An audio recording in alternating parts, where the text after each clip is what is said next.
Good evening, everybody, and welcome to the November 19th, 2025 meeting of the Hyde Park Planning Board.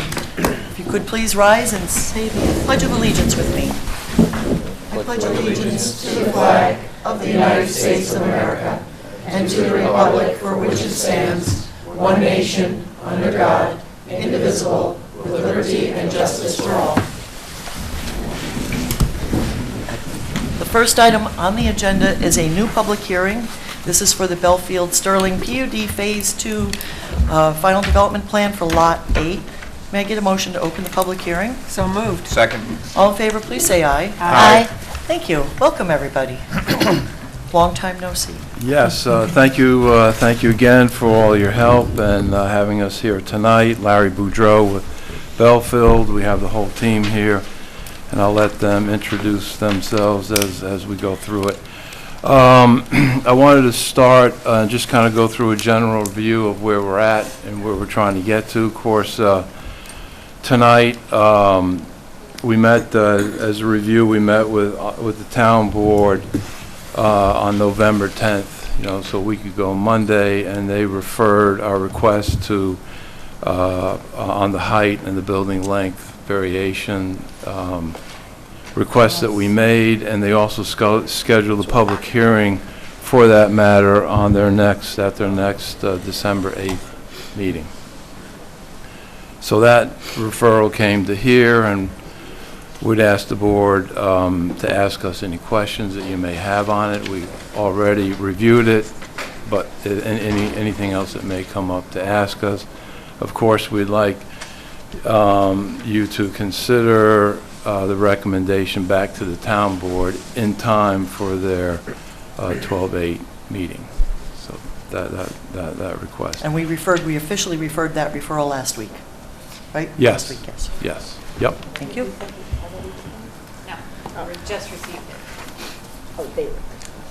On the 13th, in the late afternoon. Thank you.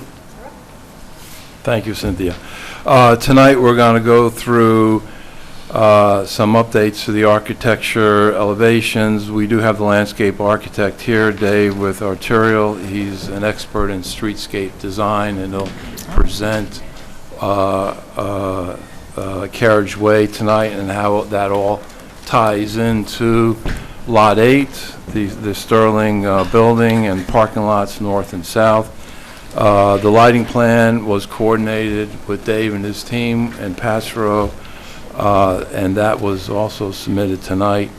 Very similar to what was submitted last week. It's just we coordinated it with Dave's team.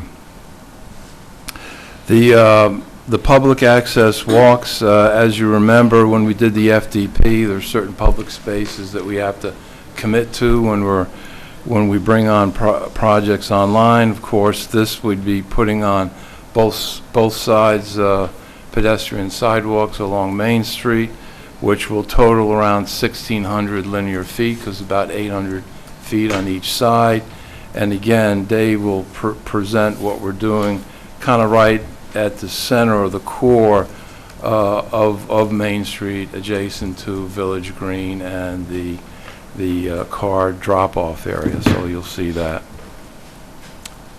Community space for this project, we're going to include the stone tower, which we are almost finished with, but we're going to include an observation kind of deck up there, benches up there. We're going to pull 70 to 80 linear feet of sidewalk up there for access at 5% grade. And so that's on the plan as well.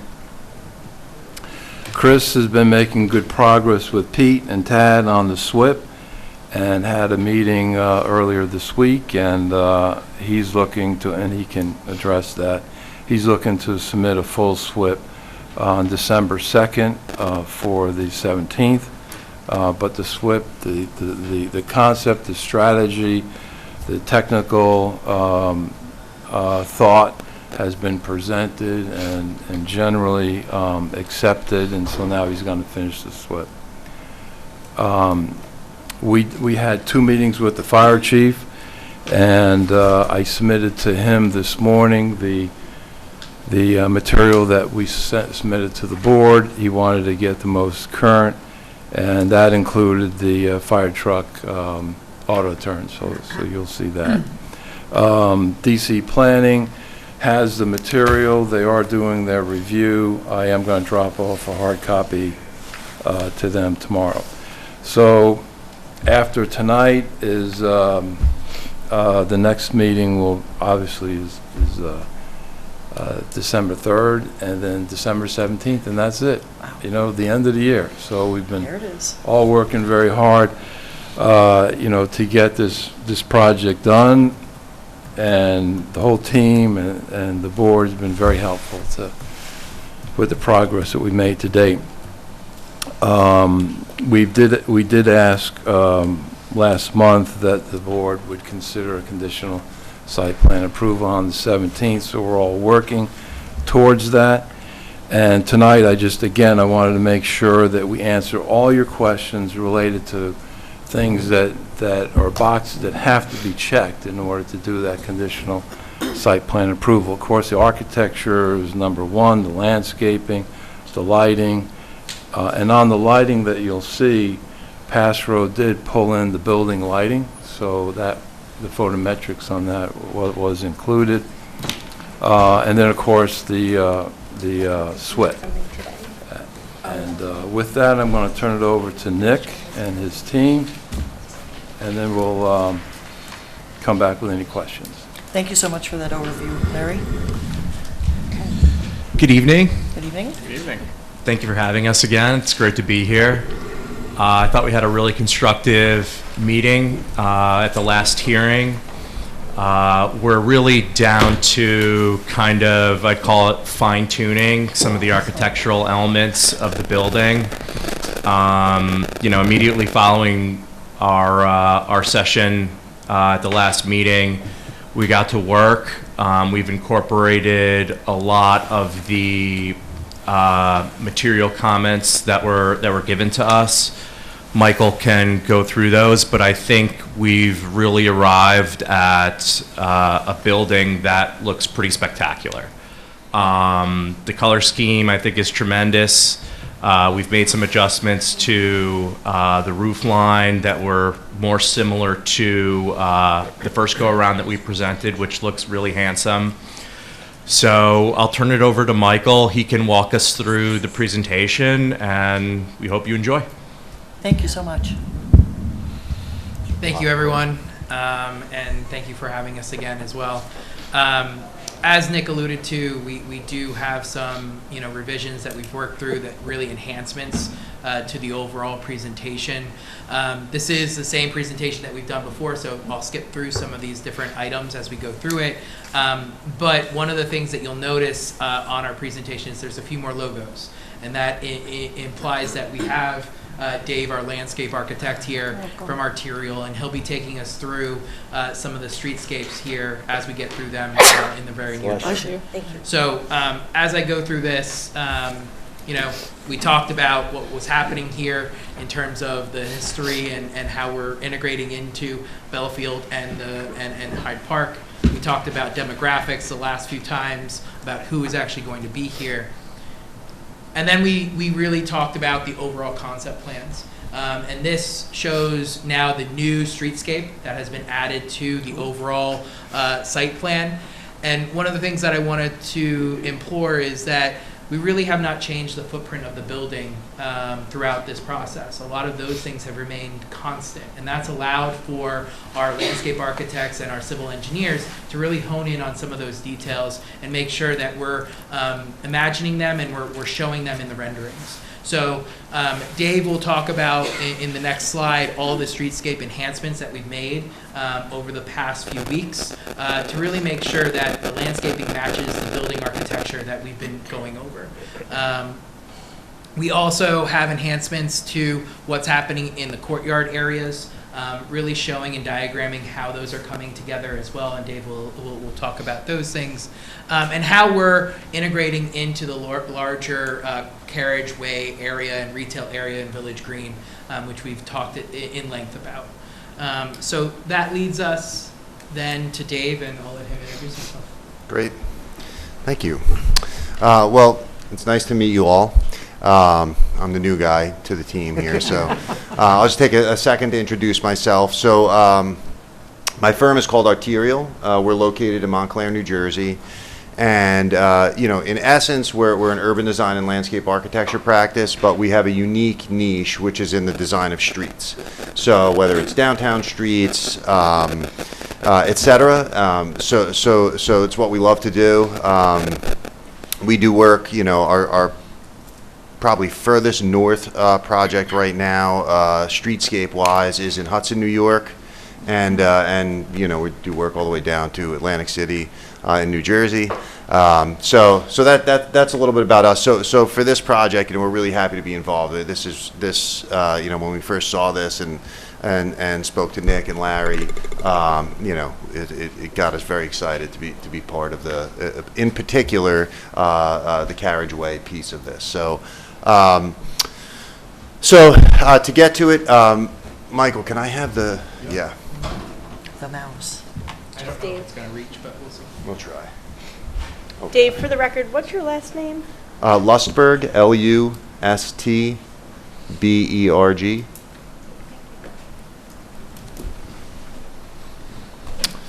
Okay, so when we started to look at carriageway, obviously it's an important part of this whole thing because it's really, the streets are people's first impression when they arrive. So we want to make sure that we're making a really great first impression, right? So just looking at the structure of this segment, first obviously is the roundabout, which is the real gateway to this area. So there's the roundabout, and then there's this kind of second arrival point right here, right in the center, where you come to, on the right-hand side, the parking court associated with the new residential building, but also, ultimately, the Village Green, which would be on your left here. So we have two really important nodes, one here and one right here at that second arrival point. So the first thing that you'll notice that we did here was we reshaped the roundabout just a little bit, and really try to make it a little bit more grand and a little bit more of a gateway here. So you'll see that it really emphasizes the circle, right? So starting with the center, you'll notice that the outside is gray and the inside is green. So that outside area is what we refer to as the skirt. This is where that would be like a granite cobble paver, something like that trucks can drive over. So we want cars to be able to circulate around it clean, within the asphalt, but we want it to be also wide enough that trucks can make that turn. So if a truck was coming through here, their rear wheels or something like that may go up, or a fire or an emergency vehicle, etc., may go up onto that skirt, but they're fully able to make that turn. Then we've reinforced that circle by bringing in some flowering trees that also ring the outside, and then following that with the sidewalk that's also radial like that. So it really creates a nice emphasis here. Ultimately, as we dig into the design, maybe we'll do a few more things along the sidewalk to kind of really sort of punch that up a little bit. So the pedestrian circulation around the roundabout now, they can walk around both sides, and this really becomes a point where people could even if they're spending time here, they may come down here, and this might be a nice spot to even stop and just sort of a little respite area.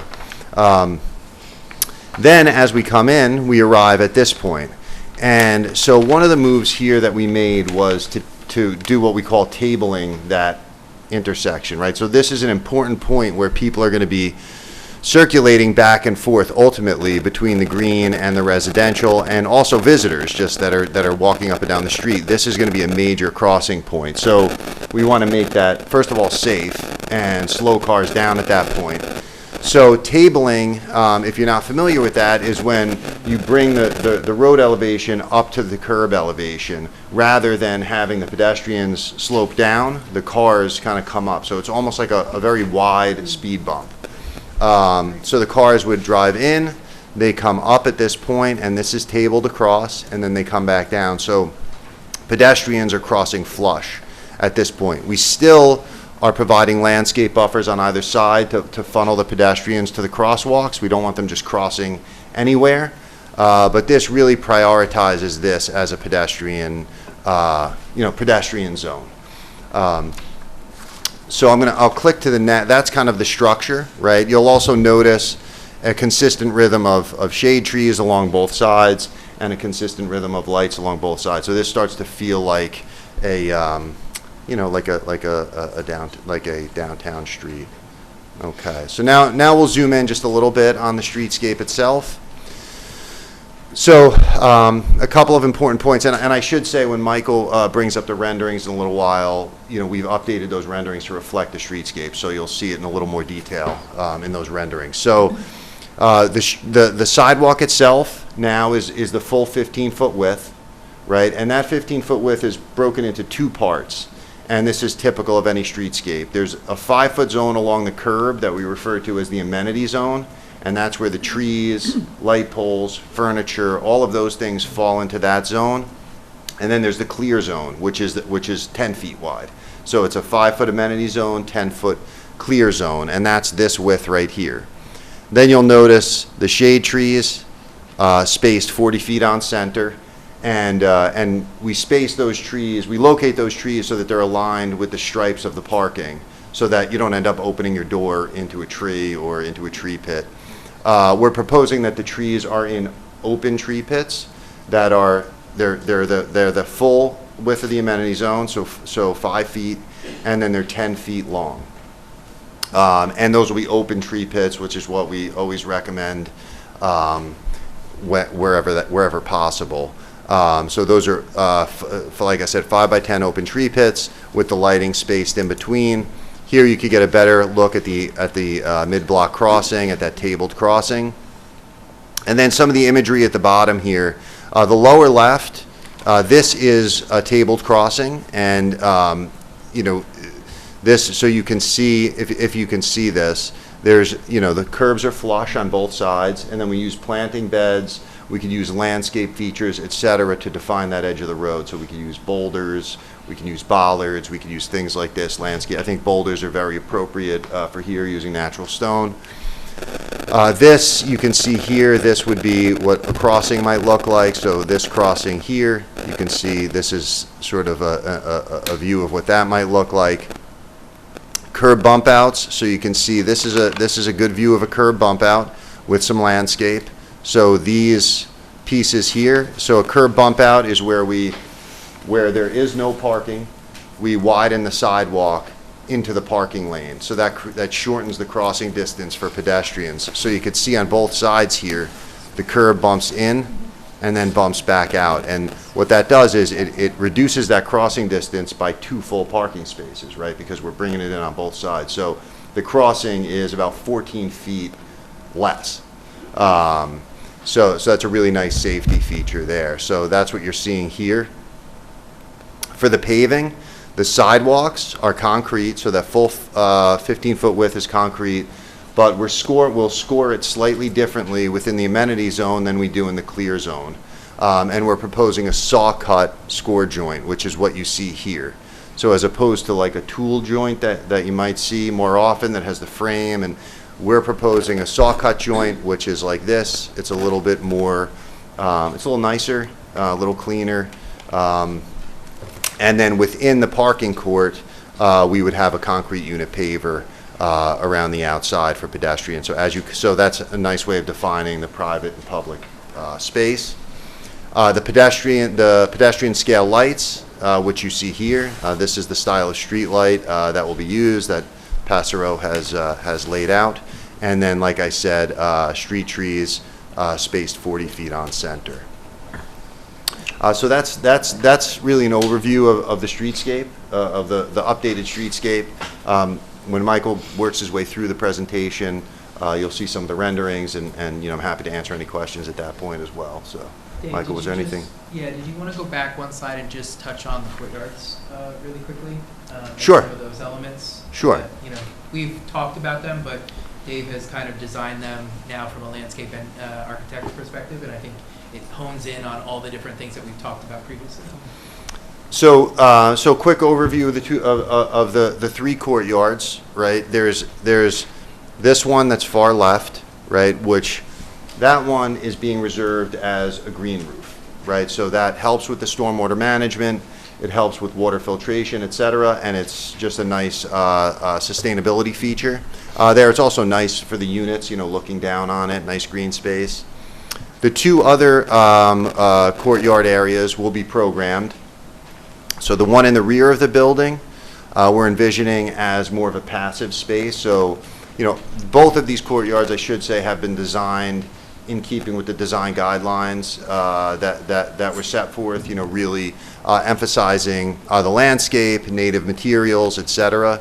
And in this courtyard, it's centered around an open lawn and some barbecue areas, right? So there's 3 barbecue pods at the rear of the area, and in the center of those barbecue pods, the idea is to have a small kitchen garden, right? So basically have some raised planters, and those planters would be planted with herbs, right? So, and I think this is also in keeping with some of the recommendations in the design guidelines. So there'll be 3 small sort of kitchen areas that each have a barbecue, sink, tables, and then in the center of that is this little kitchen garden that frames that. A nice passive programmable lawn, and the entire outside is designed like a garden. So it's like a garden path that you're strolling through. The second courtyard, this larger one, this is the pool deck. So this is all centered around the pool. So what we're showing here, this pool is roughly 25 by 50, which is a nice size for a building of this size. It's actually really nice size. And around that will be the usual, you know, lounge chairs, et cetera, the chaise lounges, sunning chairs, some programmable spaces off in the corners for gaming, you know, it could be outdoor ping pong, could be those types of things, located along this front edge, you know, looking out over the street, kind of more active edge here, and then the more passive edge towards the back, which corresponds to some of the uses inside. But we see this as like a nice quiet space that might be where they could hold a yoga class or things like that here towards the back. So, and again, the entire all of these roofs are lined with, if you're familiar with the terms intensive and extensive roofs, these are intensive, right? So these are shrubs, trees, larger plant material. Where this one would be more sort of lower scale, sedums and things of that nature. So that's a quick overview. Michael, if there's anything else I could... Good? Yeah, okay.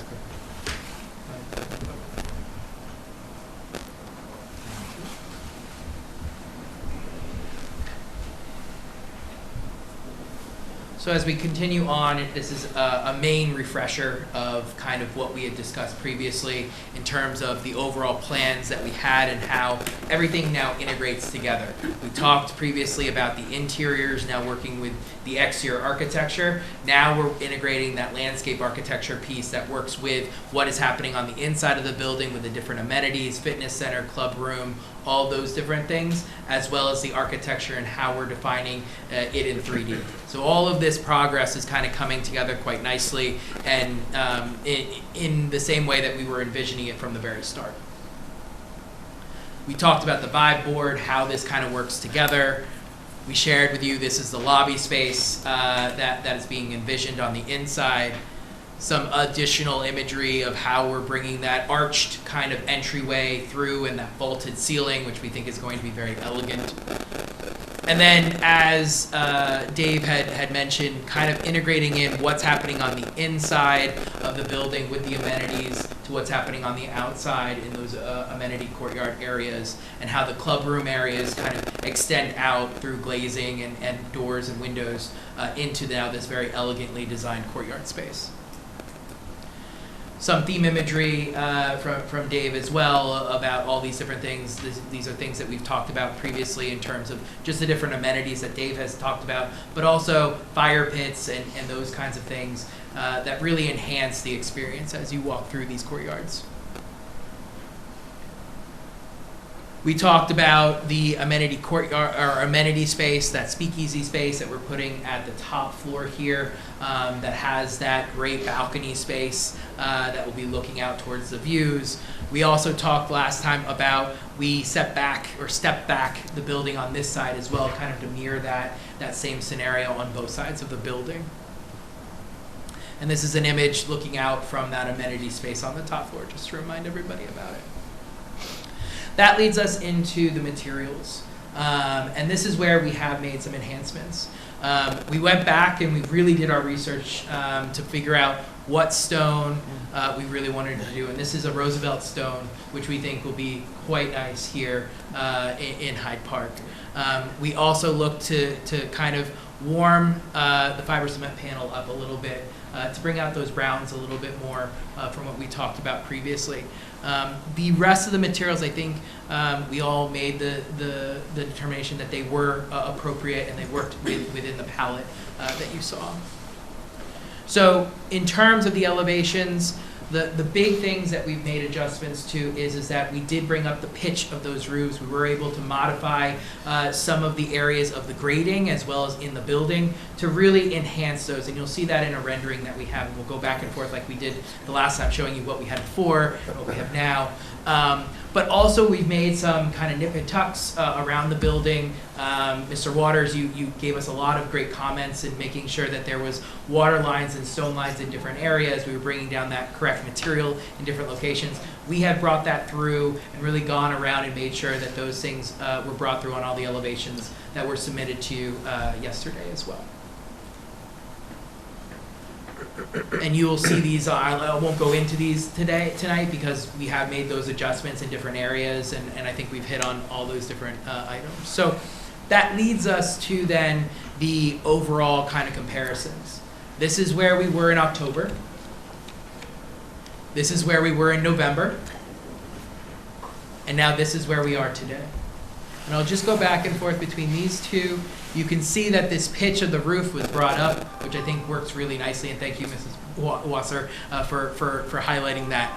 And I think that this works really quite nicely. The other thing here is finding that stone that works well. And I think, Mr. Tunnell, we talked about that extensively, trying to marry what we were looking at and the refinement that we made the last time, but making sure that it was of Hyde Park and was of that Roosevelt stone variety, and I think we've done that successfully. You'll see that in the next one even more.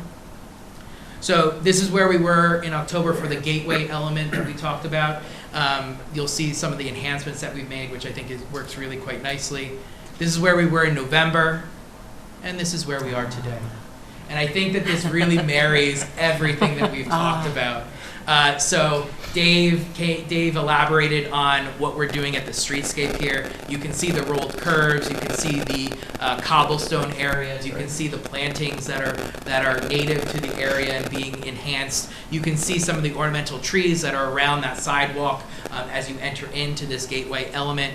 And then in terms of the architecture, you see the stone and how that really works. I agree with all of you. This, I think, works really quite nicely. And you can see then the step back that we talked about, the pitched roofs being extended up a little bit more to really make the massing feel appropriate.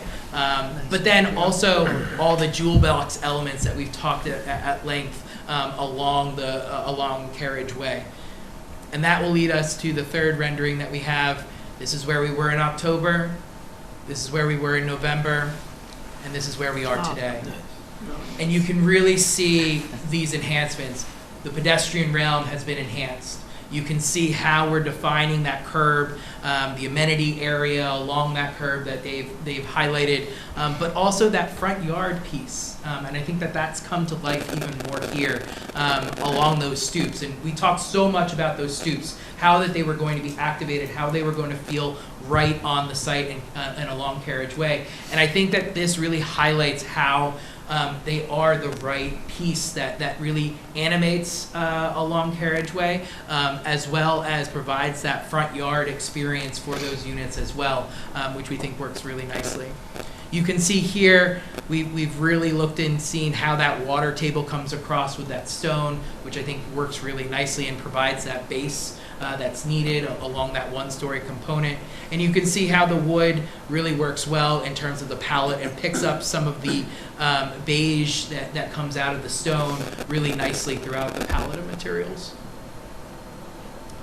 So that leads us to the civil drawings. I know that there was a whole bunch of things that were turned in from Passero. I don't know if you wanted to touch on any of the grading or any of those modifications here, but that kind of leads us into that discussion. Thank you. Sure. Chris Laporta with Passero Engineering. I don't know how much we really want to talk about civil engineering after all of Let's that. talk dirt. Come on, let's talk some dirt. Oh, just a little bit, though. You know, we've been working hard on the SWIP, and Hey, Chris, I'm with you, man. You talk as much about engineering. Don't let him go push you around, Chris, all right? so at a real high level, you know, we've been working on the site plan. Obviously, there's been a lot of great improvements with the landscape architecture. We've tuned up the layout a little bit. It's not very noticeable, but we did do some auto turns, and we were able to get the fire truck to make the full loop in both the north and the south parking lot, where in the earlier editions we were counting on a hammerhead turnaround. So I think that's a great improvement. And the number one thing is we've been working on the SWIP, and our biggest concern from the beginning was the back side of the building. How are we going to handle the drainage on the back side of the building? Everything is flowing towards it. And, you know, it was brought up early in Pete and Tad's review, too. You know, the biggest concern is not the 100-year storm that we typically design to, but what about something that exceeds the 100-year storm? Do you really want to have all the apartment units flooded? So we've been able to... That's a big no, yeah. We were able to regrade it. Since we brought the grade up to the top of the podium level, we were able to squeeze in there kind of a dual swale system. The first one of them is going to be a dry swale, which is going to have under drain systems to keep the water flowing, but it's also going to provide us stormwater quality treatment. And then right behind that, it'll overflow in the event that there's too much coming from the roofs into another diversion swale, which is taking everything from the east. And the swales are going to head north and south, so there will be a relief point at either end. We were able to grade in high points at an elevation that's 1.5 feet lower than the first floor of apartments on either side. So we kind of created that emergency spillway. I'll just point to the two locations here and over here that should the piping systems fail, it's not, before the water elevation exceeds that first floor of the building, there's an overflow here, and the drainage is going to continue around in either direction. The dry swale, we were able to get 400 linear feet on either side at 0.5%, so that will take care of a lot of our stormwater quality needs. And Dave already touched on some of the stuff we're going to be doing on the rooftop courtyards, which will help us get the rest of the way there. And should we need anything more, we do have some opportunities with the tree boxes, and we've already been discussing the appropriate types of practices to put there. Some of them that you sent me, we did look into those. You know, if they're on the New Jersey approved list, they're actually good with New York, so we should be able to work those in where needed. So, you know, we're working towards resubmitting our plans again, along with the SWIP on December 2nd. Other than the SWIP, we do have your comments, Bonnie. A lot of them, you know, were related to the tables and you know, a few miscellaneous items. We've already prepared a draft response. I don't think we need to get into the minute details now, but since we're pretty far along, it would be nice if maybe we could just set up a phone call so we could walk through how we're anticipating responding before we put it on paper and submit it on the 2nd. Sure. So that's about as far as I really wanted to go with civil engineering, unless anybody had any particular questions about anything. Does this new double swell work within the confines of the lot that you've drawn, or Yes. do we? Okay. Yeah. Yeah, just a note here, we're talking about Lot 8 and of course carriageway, but Lot 8 has a substantial amount of cut coming out of it, which is right here and here, and all this goes to here. This is a fill slope here. So it's cut fill balance. We're working on that, but one of the things Chris will address in his SWIP is a phasing plan, how we manage the 10-acre waiver. Right. So you don't need to extend beyond lot 8 for retaining or anything, grading? There's, you can see that this area is all within Lot 8. There's a few spots that bump out. Yeah, it bumps out. And we'll deal with them somehow the easement. So I think the main part there was, and I'm glad that Chris brought this up, was making sure that even the civil engineering solutions that were coming up on site are still merging with the overall aspect of it being of this site, of making sure that it is working with the landscaping features along the backside of the building, making sure that it's not just an engineered solution, the landscape architect, the architecture, it all kind of merges together, which is something that we're bringing together as a kind of team approach to the overall site, as well as the architecture of the building.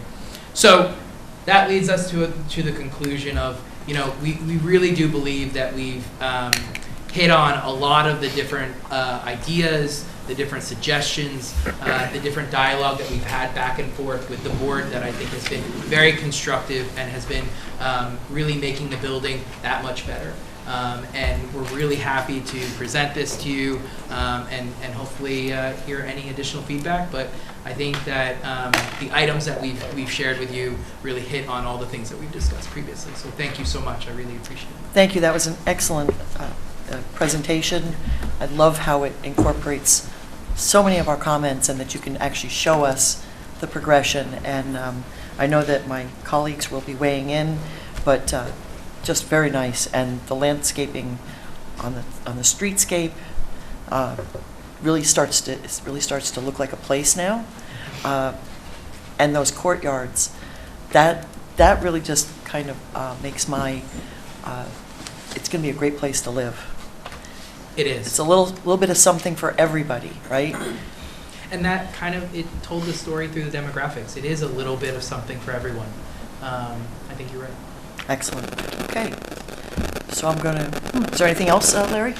No, all set. We'll listen to the comments Okay. and then public comments. Yep.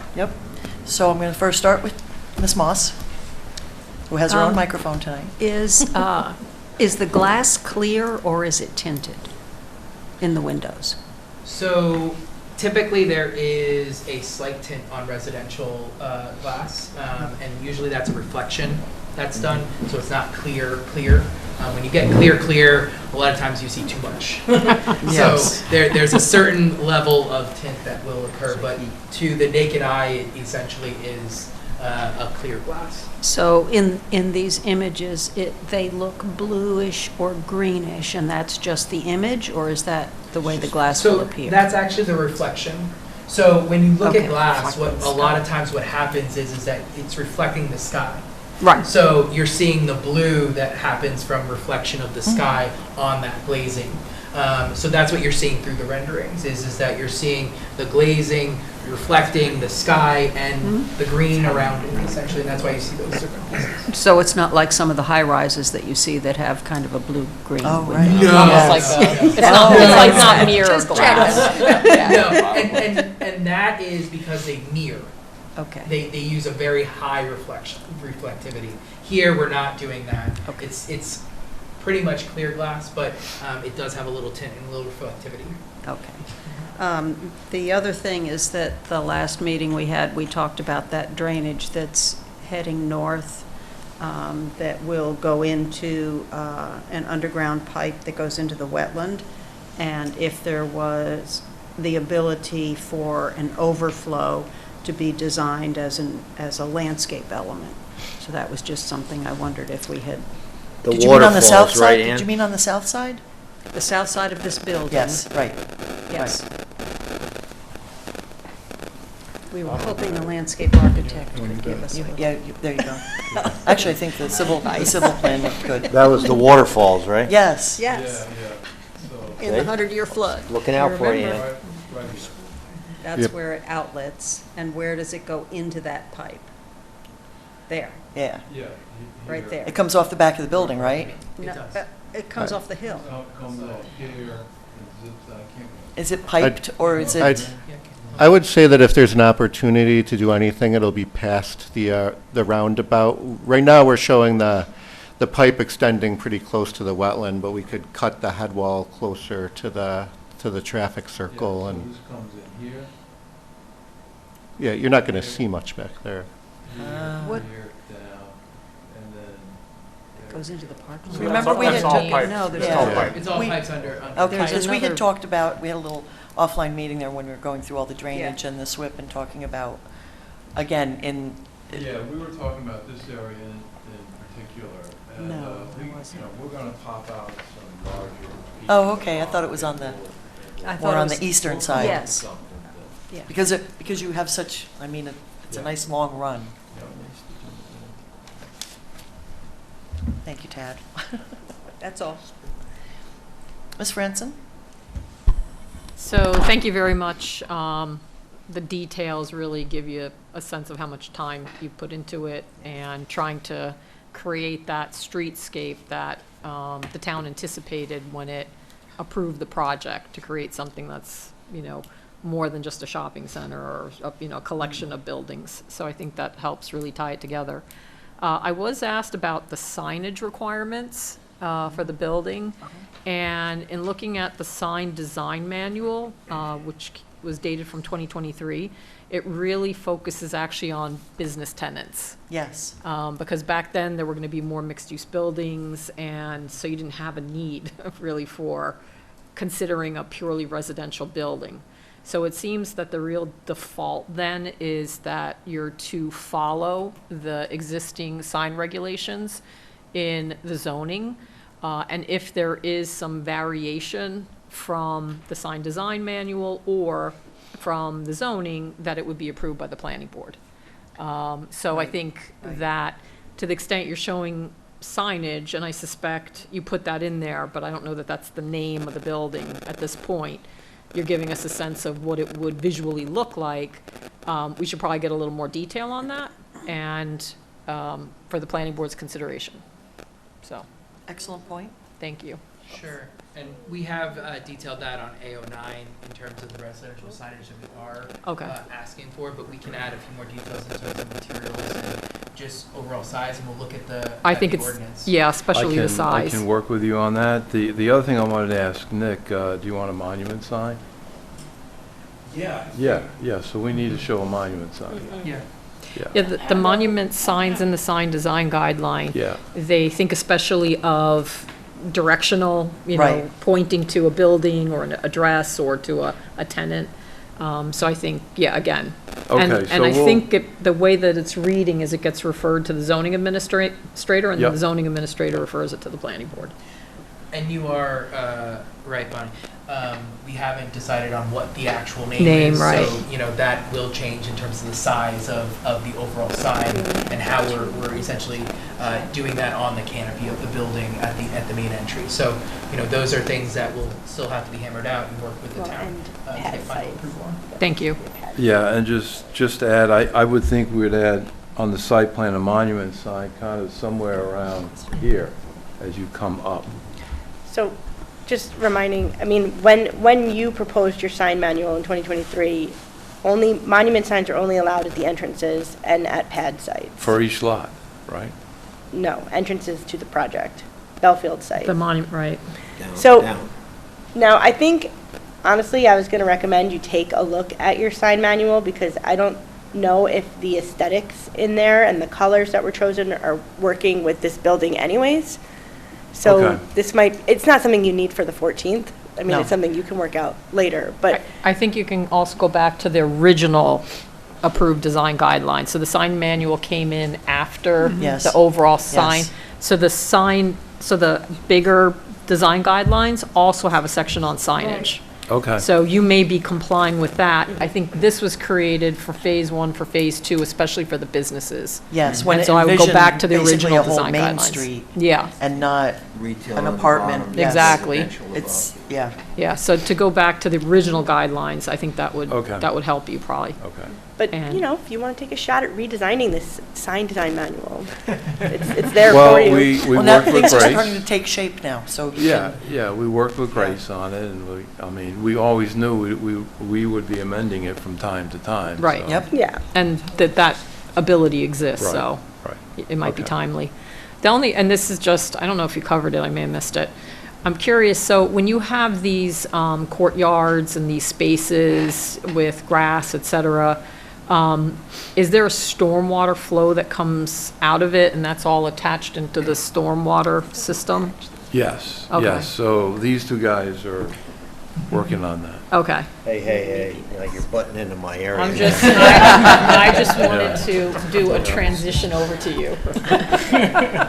Give him back his civil engineering hat, please. This is my Segue? segue for you, Pete. Mr. Sotero. My turn. How about that?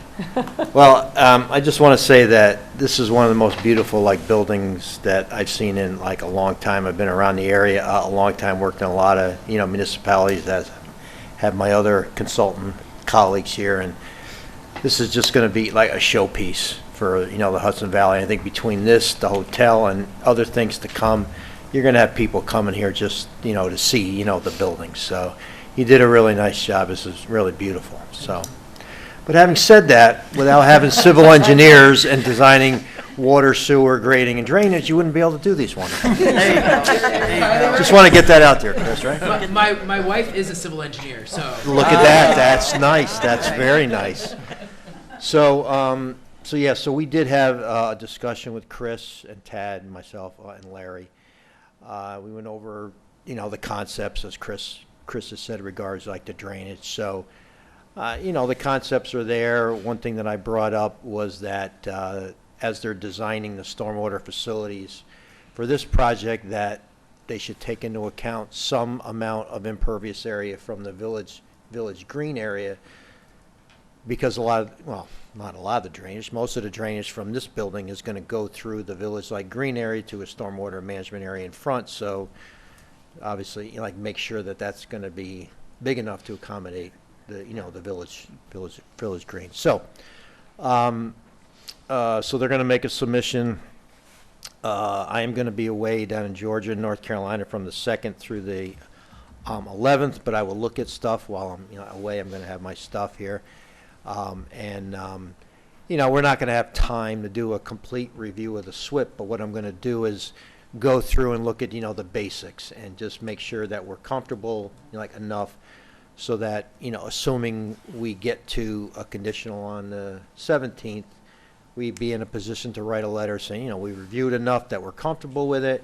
One of the conditions would obviously be a final review, and approval of the SWIP. But we're going to do enough to at least say, hey, look, we're comfortable with it. And our role is more just looking at grading and drainage and, erosion control. Water and sewer is handled by the Dutchess County Department of Health and the Water and Wastewater Authority, so we're not really going to spend any time on that. And then, the road cross-section, we had some discussion with, like Chris about, the crown of the road going through, the front of this building and, the street, like cross-sections. And so he's going to go take that into account, so. But very nice building. It's going to be beautiful. Really is. Good job. Thank you, Pete. Ms. Polidoro. Attorney? I mean, the sign manual I was going to bring up, I think there's not really any legal issues that need to be addressed at this time. You're going to have to work on your stormwater and cross easements and all that, but it's all coming. The easements that we submitted cover everything that's on that plan except for the little bit, as Chris regraded, popped outside the lot. So I'm going to take a look at that. We could put a wall up there. We could do any number of things, but we'll include I mean, if there's going to be maintenance, you'll probably need the right to go and maintain. Yeah, I'll speak with Lynn. We'll come up with something. Nice, okay. Mr. Tuttle? Thanks, everybody. This whole group continues to speak my language. I love it. Welcome to the team.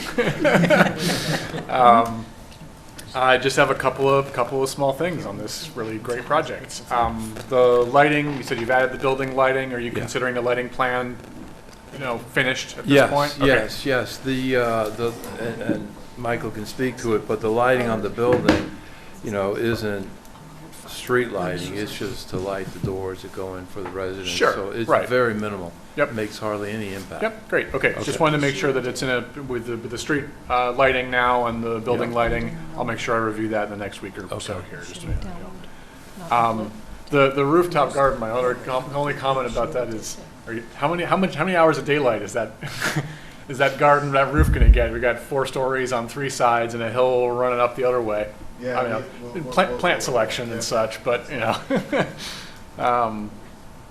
I know there was talk last time about access to that green roof from the units that are around it. Is that the plan, to have like doorways or like sort of patio doors out onto that? Yes, so Okay. each of those units that are on that floor, the Yep. second floor there, will have access to their own private terrace. Yeah, okay. That will then, in the center of that area, will be where we'll do the sedum trays and those. So residents will not be allowed into the sedum tray area. Sure. But they'll be in their own private terrace area. Cool, great. That's on Yep. The master plan includes obviously like a sidewalk from the roundabout down to 9 to connect with the existing sidewalks that go to the hotel and stuff. I didn't see that, I don't think, on at least, I mean, so I'm saying I didn't see it on the aerial renderings, which are not the actual site plan. I just wanted to double check. Is that So the question is Route 9 walking all the way up to here? correct? Yeah, walking from the culinary up to So here. as it goes up, the main drive there, Yep. it's on the south side. Right. Yep. Yeah, so that's in there. And so that is included Yes. in this phase, is making that connection? Well, no, the previous phase. I mean, so we're currently. Does it doing already now. go up to No. carriage? So we have phase 2A we're working on now. Yeah, the townhouses. That sidewalk goes in now. Got it, for the Right, so townhouses. next spring. Okay, That sidewalk will be going great, in. okay, And then they'll connect when we do this. great, okay. That's it, guys. Thanks. Great, thank Wow. you. Okay. Mr. Waters? Yes, well, No, Great. just sit up. Yeah, there you go. great job on the whole thing. You listened, you adjusted, you accomplished. So it's really beautiful. The only question I had was earlier I sent Okay. Larry an email, Yeah. and now I can understand why maybe there wasn't stuff going on in the back for, a truck for fire truck or whatever, Right. because of the swales and stuff back there. So, I understand it now. I didn't know what the program you were presenting tonight was. Okay. So that was my question to you. As long as it's okay with the fire department, then Yeah, there's so no issue. we've met with him twice. He has all the material and he'll Yep. get back to us. Yep, no, the adjustments on the colors and all, it's more typical of what Hyde Park is, and it's something that, just so you understand, it's not that you nitpick things, but this board is, since I've been on the board and way before that, we always were very critical about the color of stone in this town, because it's the stone walls, we gotta mirror this, and that's the thing that unifies all these structures in this complex will have stone, and that's the one element, architectural element, that is throughout. So it's very critical that you did that and you listened, and bang up job, nice, Thank you. Great. very nice, beautiful. Turnaround's great, everything. Yeah. Thank you. Ms. Wasser? Oh, you're just going to have a good evening tonight. I have to say, in all my time on the board, this is my favorite landscape presentation, by far. Your experience with streetscapes, it's so obvious. It really shows, and I really appreciate it. I'm also so struck, Larry, just sitting here thinking about the arc of this project and the arc of where we started with apartments Yeah. and where we're finishing with the Two- apartments. two projects. We're about 3 Yeah. developers in. Yeah, yeah. And I really appreciate the team you've put together. It's really, it makes me feel very good, very happy about this project now. Not that I wasn't, but specifically about the apartment, Right. the massing and how it's evolved. I appreciate the roof change in the center section. I love the rotary and that it's a second, I call it rotary. I lived in Massachusetts a long time. The circle and the 2 focal points, how the counterpoints. They're not just a big circle approaching an entrance. It's 2 really interesting places to focus. And the materials really, they're beautiful. So thank you very much. Thank you. Thank you. Oh, I did have a quick question. I usually ask this question. What is the timing of this construction start and completion? We're hoping we could start breaking ground on it March, April. Spring. Yeah. Thank you. Thank you. Mr. Oliver? Phenomenal job all around. I think, as Ms. Wasser had stated, you guys have compiled an incredible team, and home run with Sterling as the developer and taking on this project. Great work, guys. As the streetscape is kind of coming together and the sense of place is more apparent, I'm wondering if it makes sense to create a program for like your benches or planters or something that you're going to incorporate throughout the site going forward now that we're starting to see, because like this picture I've just been staring at, and I think the outermost radiuses of the sidewalk really lend themselves to like a park bench to kind of frame the whole circle. And if you can incorporate either a planter or some sort of a small stone knee wall like you have on the entrance to the site, I think that will cement the sense of place and create that activity you're looking to get in that streetscape. So just going forward, I think that will really help the whole site. Other than that, I'm so excited, and thank you so much. All right, great. Thank you, Chris. Thank you. Appreciate it. Miss Lee? Yeah, the same gentleman. Thank you so much for the tweaks. Great project and a great team. Thank you so much. Mr. Curcio? Well, it looks fantastic. Just can't wait to see it start. Excellent. Thank you. So there's the board's comments. I will ask if there's anybody in the audience who would like to speak to this project. Okay. I would just echo my colleagues, and I just want to say I am in awe of my colleagues and the expertise that they all bring. It's just, I'm looking at something that is the result of just such great collaboration and just a great team on your side. Just, I echo everybody who said I'm just very excited about this, and the arc of the project is, this is where it needs to be now. And we talked about putting the what was it called? Putting the there. I think we've put the there. So it took a little bit, but very nice. All right, so if there's no other comments, I think we're looking to adjourn the public hearing to the 3rd, unless... Close it tonight or adjourn it? I think we're looking, you have your, I'm sorry, I think we're looking, you're going to be giving us some more materials, right? Oh, okay. Right? Okay. Yeah, we Okay, don't want to so- close it if, Okay, fine. if there's still, All right, so we adjourn it to the 3rd. Well, do you need to come back on the 3rd? Well, Yeah, what would you need to come back The- for on the- the third? what would they the- do if they didn't come back on the 3rd? It wouldn't be a planning board meeting without you guys. well, I will be here for the plaque. Okay, as long as Larry The public comes. hearing on the Larry doesn't know what to do with his Wednesday nights. Yeah. But Mandatory understood on the public hearing. And then are there any questions related to the referral from the town board regarding the height? Oh, okay, so Yeah. here's where I sit, Okay. is that we have already made a comment letter back in March, I believe, for length and height. And so I basically have a letter that needs the date changed. Oh, it was just height? No. Yeah, they added. When did we do the 600? Well, Height we did and one length? for the condos. Yeah, that was just That was height. different, and then Jennifer came in and decided that this also needed a variation in length. No, I mean, we originally did height and. Oh, originally. iteration of Yes. the Yeah. Yes. Okay, Yeah, gotcha, so- gotcha. That's true. I haven't heard anybody make any comments that, Okay, that there should be any deviation from okay. what was said before. Terrific. Okay, sorry about that, I should have addressed that. So does there have to be, does the board need to authorize you to, Yes. Is that on my, It's on the list. it's on the list. okay, great, Right now, we were just talking about adjourning the public hearing to a date. okay. Is the third okay? Yeah, Okay.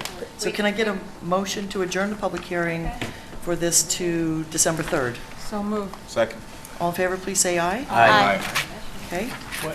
May I get a motion to authorize me to send a comment letter to the town board in support of the requested height and length variations for Belfield Buildings 100, 200, and 300? Right. So moved. Thank you. All in favor, please say aye. Aye. There you Just want to go. double check, we Okay, meant there to you go. adjourn the public hearing to the 3rd, right? Not to the 17th? To the we- 3rd, yes. Okay, you do want to come back for the site plan on the 3rd? yes, I'm here. I'll bring Chris.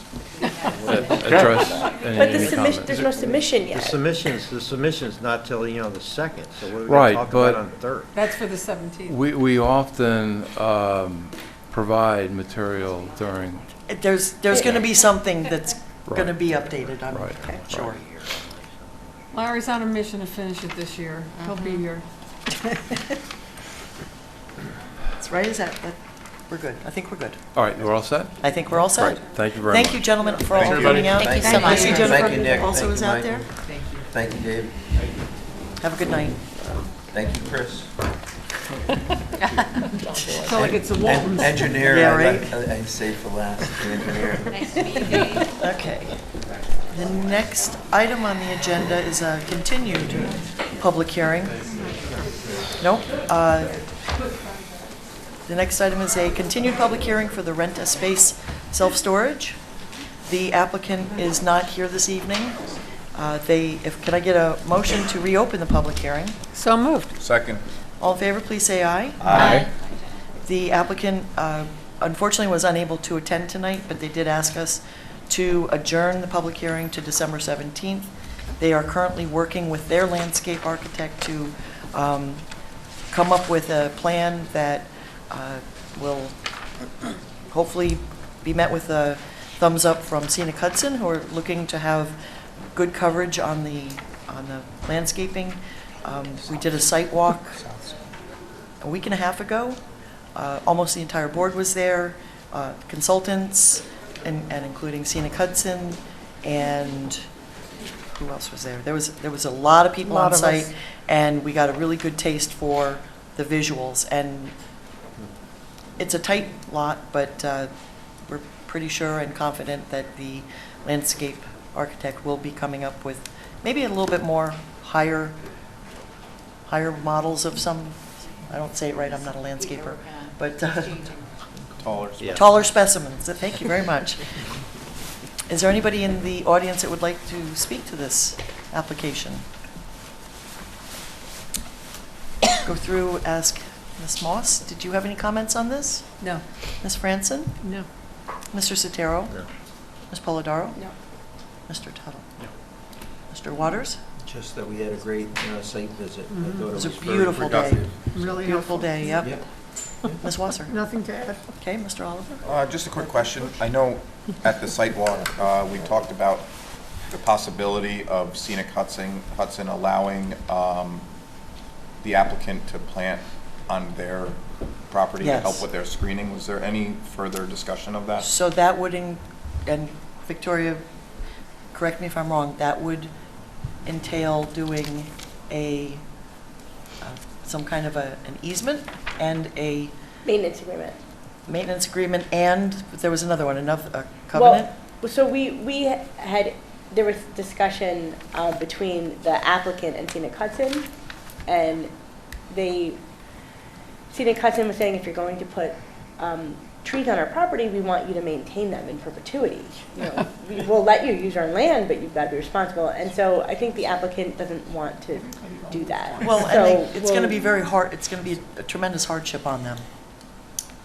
So try to even that's do why that. they're looking at alternate layouts and Yes. trying to come up with a new landscaping plan. So it's still a possibility. Right, It's not their preferred option. right, thank you. Any other questions? I think that satisfies me, thank you. Okay. Ms. Lee? Just looking forward to the landscape plan on the south side very much. Yep. We did do an offline meeting this week, and we discussed some other options like berming. Yep. And it is a very tight, there's not enough room to do the run up and then the run and then coming back down.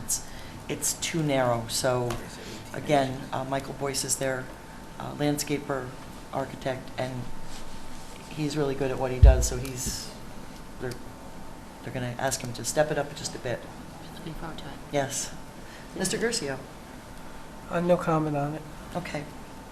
Well, per the applicant, I'd like to ask for a motion to adjourn the public hearing to December 17th. So moved. Second. All in favor, please say aye. Aye. Motion carries.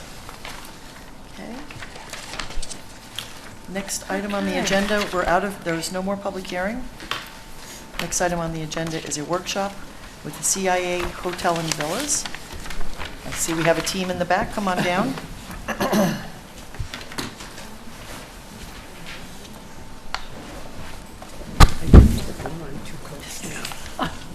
It's okay.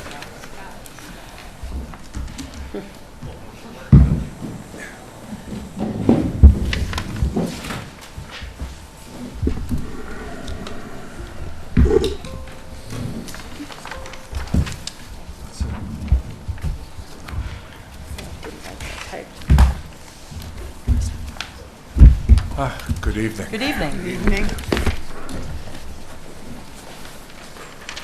I'll let you start. This is becoming family already. Yeah, right? We have arguments, we have, we got rows, we Yep. got. We laugh, we cry. All right, so thank you for having us today, and thank everybody for, I know, a bunch of work went into the plans and issues in between meetings. So you should all have, we tried to be responsive, and you I'm sure you all saw the 21-page response we did. We tried our best to compile the information and give you what you needed to make an informed decision. So, and I hope it was considered responsive.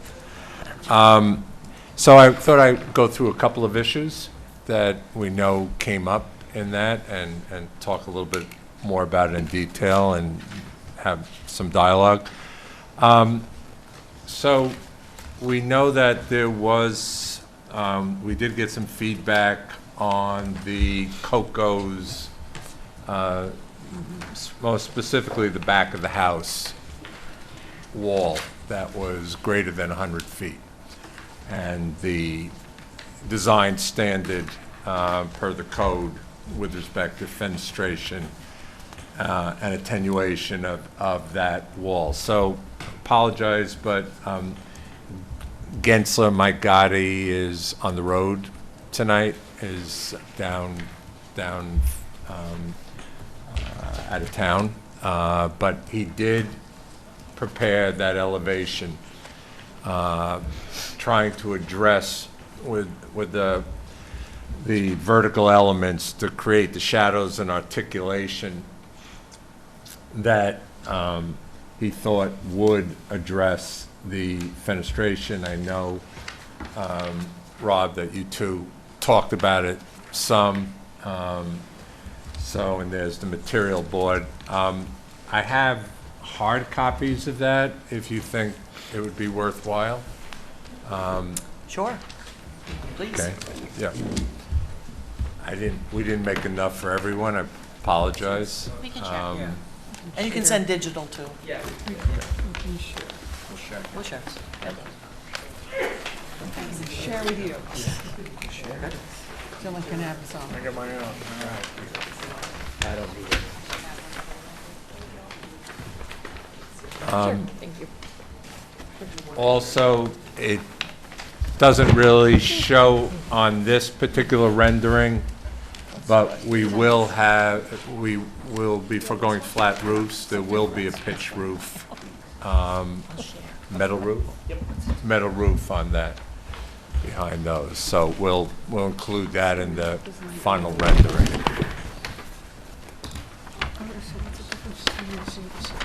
Oh, I see. Where does it say south? So Where does it say that? we hope Oh, there it that's, is. Thanks. that addresses the concern. There will also be landscaping, around it to also buffer it, views from Route 9 and the like. Along Route 9 or along the building? To this. To the south along the third lot. Okay. That makes sense. So subject to you all having a chance to look at it further, whatever comments you have, we will take either now or later and get them to Michael and. Yeah, in general, Gensler. it's hard for us to comment on something Yeah. the evening that we get it. but Understood. I appreciate the work. Okay, all right. Well, we wanted to put it out there and show you that, we're addressing it, and we hear you, and we're addressing it, or trying to address it. On another issue, we received the comment letter from the Hyde Park Fire District. Thank you, Cynthia, that you received, I guess, a day or two ago. We had been, just so you know, we've had some discussions with them, and then we've been trying to reach them, for the last couple of weeks, so this letter was good. Rather than go into detail, none of the issues here are really anything we can't address, but what we did is we put together an internal memo, but I think we felt comfortable giving you a copy, so we addressed each of the issues, and we will be pretty much implementing everything that they had asked. And thank you. Thank you. So, Thank you. again, we just pulled this together quickly when we went through it, but I think it's all positive with respect. We'll circle back with them also. Lou has tried reaching them both before and after we got that, and just close any loops with them on this. But pretty much, I think, we'll be responding affirmatively to each of their comments. Microphone, please. The most important takeaway is their comments will not alter the layout that you have before you. None of their comments. They're really just clarification, provide the actual flow testing data on the hydrants, show the location of Knox boxes, all typical things that you'd see on a final set of drawings. Right. That they also, they kind of expressed interest in having a meeting. We did have a meeting with them. I called Ray yesterday and I missed his call this morning. I was on a plane here. And then I have emailed him. We're gonna set that up, maybe even tomorrow. Okay. I wonder if you could also invite maybe, Pete, are you around? To sit with Ray? I mean, I'm kind of around the next 2 days. Tomorrow morning's not good, but other than that, I mean, I'm pretty good. Just, All right, you might we'll be able to we'll help. try, but I don't think there's anything here of any controversy. We pretty much have agreed to implement it all, but we definitely would like to just sit down and sort of close any loops and finalize it before the next meeting. Yep. But I think we pretty much, as you'll see in our responses, affirmatively said we'll put all the connections in that they asked for and alike. Just a sort of, Michael Gotti couldn't be here, just wanted me to mention that the garbage areas, that we will have fencing and landscaping and on blocking and on any of those perimeter garbage facilities, so that there won't be any view to them. Last, or at least last, regarding issues that, that were sort of, we thought you would like to address, is the road connection, obviously. So we tried to lay out in our response to comments what we had hoped was, acceptable and responsive. We certainly understand the issue. I mean, we certainly, as you know, it's a difficult issue for us on a number of layers. We appreciated the sketches, and Chris and Dylan, the work that you all did.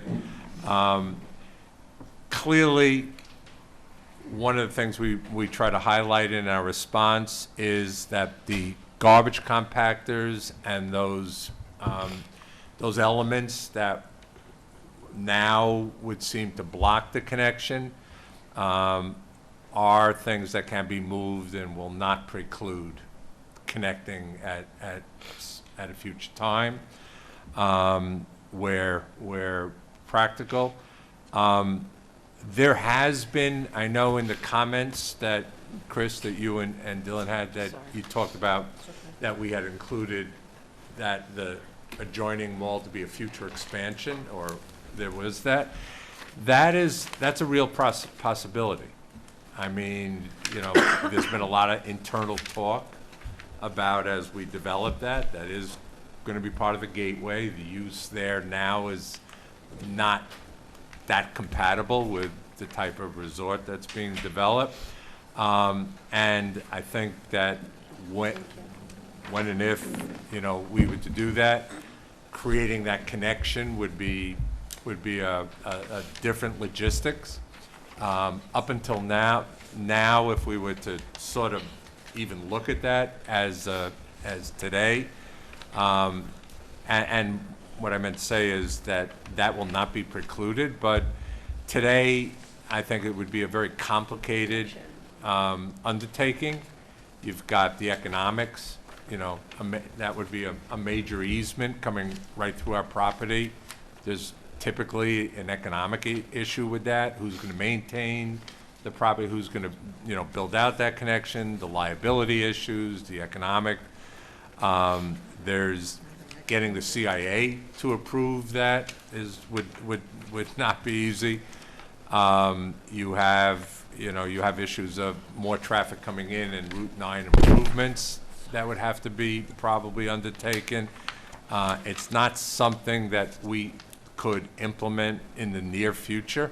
And then you have, the site is, as of this time, with the way it's developed, is a secure site. There's a lot of security in that area. And while, we think if we do acquire that other site, those types of issues can be worked through, Or at some point in the future, you might have a more compatible use on that site where we can work through those issues. But as a time being, any type of redesign of separating the buildings and creating a 24 or might be a 30-foot road that came through right through the property, it would not be a compatible use and would not be feasible, and not something that we could implement. So we did take it seriously. We're not precluding it. We'll be happy to, you know, in any finding, leave the issue open, not, you know, even to the extent that we're not in the future going to say because we have the compactor and garbage there, that precludes it. Quite the opposite.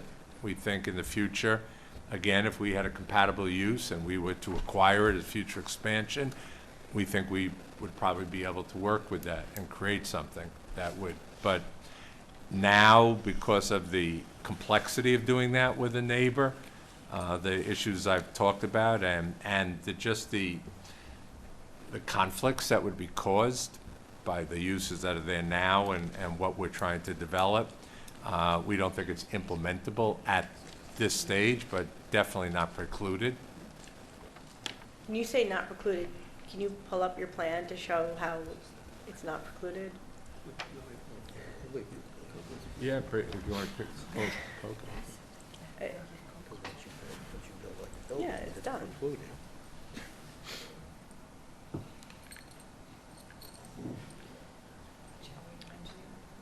Right, so once you put the building there. Right, it's precluded. Yeah, that's.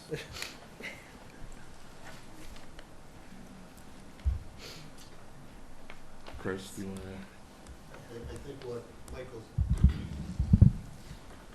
I think what Michael's referring to is the opportunity in the future to build this access drive as shown on the plan here, as opposed to bifurcating the two buildings, placing the access along the rear of the most northern parcel, and that's what the potential access could look like for a connection in the future. Yeah, I agree with that location. That's where I had shown it. Up here? You pointed out, I mean, Correct. These are the types of uses that could be relocated in the future. But Mr. Zarin, right now you're saying that with the way the building's being used and how you're designing it, it could not be implemented. So how would the use change in the future where it could be? More than that, Chris. So I think you, in terms of how it wouldn't be implemented at this point, you have two areas of security that are secured gates. So you'd have to think about it from that perspective. Those gates would have to have full-time employees at them to allow access to come back and forth. Well, that's why if you put it closer to the road, it's before the gate. Yeah. Because this is this retail's open to the public, isn't it? The retail's open to the public. However, the access coming into it is you come off the intersection road and you turn in one way in and one way out. They don't have access to the secure area in the back of the building right now. And bifurcating. So if I Wait a was going second, to so go shopping, I didn't- show me how. If you were going to go shopping, Mhm. you would come in here, park, and then you would come out here. You wouldn't have access to the So that's secured where the area. gate is going. This is all the secure area right here. Oh, so there's fencing there? There's fencing here. This is a secure gate right here. Oh, that is not clear to me. So the other dilemma we have right now with incorporating this into the layout is this is our loading in the back as well. So we can't schedule loading. If you have loading coming in and you have 3 hours of unloading, this has the ability to block traffic from coming in and out. So from a full-time access standpoint, there's some complications here that I think what Michael's alluding to, that it's not as easily resolvable with an existing use that's there. The uses right now are just not compatible with the function of what the intended back-of-house building is going to be. There's also, you know, when you grant another private user an easement of that nature, you're reducing the economic value of that property, of our property. people, I mean, you all know this. You pay for easements. You pay for private easements. If you're saying, look, I want a private easement to be able to come through your property and gain access, then there's going to be, typically there's a value attached to that. There are maintenance expenses. There's liability. This is a private road. It's not a simple, okay, we'll build the road and give you access to another private user through our property. It reduces the value of this property. You grant someone an easement, you have maintenance expenses, you're gonna have more traffic coming through here. Mr. Zarn, we have other shopping centers in the town with cross-access easements. The board knows how that works. Okay. Well, So then they understand that. what I'm saying. No, It's not just a the simple board- connect. The board, you can hear from them. I don't even think they were asking you at this point to I do want allow to be the clear connection. about that. I don't think anybody on this board was asking you to actually make this connection now. They want you to plan it and maybe build Yeah, to your we line. We wanted to see how it could And- be done. Okay, And that's then it's, fair enough. then it's open for Appreciate the that. future. Well, then, that connection, Right through the But you semi-truck. just explained that it doesn't work because of Behind a loading and security the gate. access gate. So How does that that doesn't change? work. That's my concern. if we have, and one of the things that, I know Chris and Dylan, when they referenced a lot when we said future expansion. So if we were to build the future expansion and build the resort, it gives us the flexibility of then we're working with our own. Yeah, but you're just our throwing own breadcrumbs design. out about a possible We future can then expansion. retro design things at that point. But that's, I think they want you to plan for the more likely event that you don't buy that and it gets redeveloped down the road. But it gets redeveloped as what? You got to think about the serene environment that they're trying to create here, and then what is it that they're going to be connected to? But the front People are building paying is for a open retail. curated environment here, and then there's this disconnect, disjointed. And so what is the image of the brand that they're bringing here? Are you bringing this traffic coming between these buildings? And it's a little awkward because obviously you'll have full-time attendants at the gates because it is a secure area. So I'm just going to be really honest here. Yeah. What you're telling us, unless you change the entire use of what this project is, that's not going away. No, So, You got to look at the compatibility of the use. You have a bar next door. That's not the type Understood, of traffic you want coming across an investment of this nature. I understood, but this is something that the town has been looking for a very long time, has been looking for the opportunity 20 years. to do this. And every time you say something, you keep telling us how that's what you're going to be doing and using isn't changing.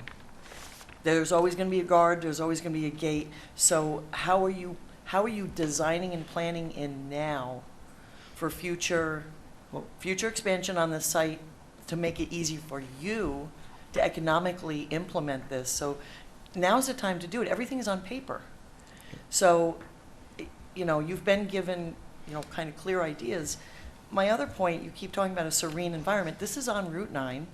You've got a trash compactor right there. You've got your loading docks. There's nothing serene going on in this back of house. Well, I just want to point out to you that what we're talking about is what the residents of Hyde Park are going to see. They're really never going to see the beautiful site that's inside. The people who are coming in are going to see it, and so it'd be, I don't know, to your advantage to plan now, and whatever you're doing, that's all we're trying to say. But every time you say something, you're saying, this is how it is, and it's not going to change. So Well, I don't think what I'm know. trying to explain is the It's almost like an complications impasse here. associated with what we're doing here. Chris, can I please? Yes. Today, the way it's designed, it would be difficult to have this road connecting to a use. What I'm saying is, in the future, when and if we have a future expansion that is part of the resort, where we then have that flexibility to move things around, or when a different user comes in and we're able to maybe make accommodations and work with them. The elements that physically block it now that I know Chris pointed out, those can be moved physically. Those are not the designs, those are not the elements and not the structures that have to be in that, on So- those I locations. think we're more concerned with the Well- use you're telling us will not allow this to work. So- That so- use isn't going to change. So the other option that you have, and what we tried to be was environmentally conscious with how we laid that out.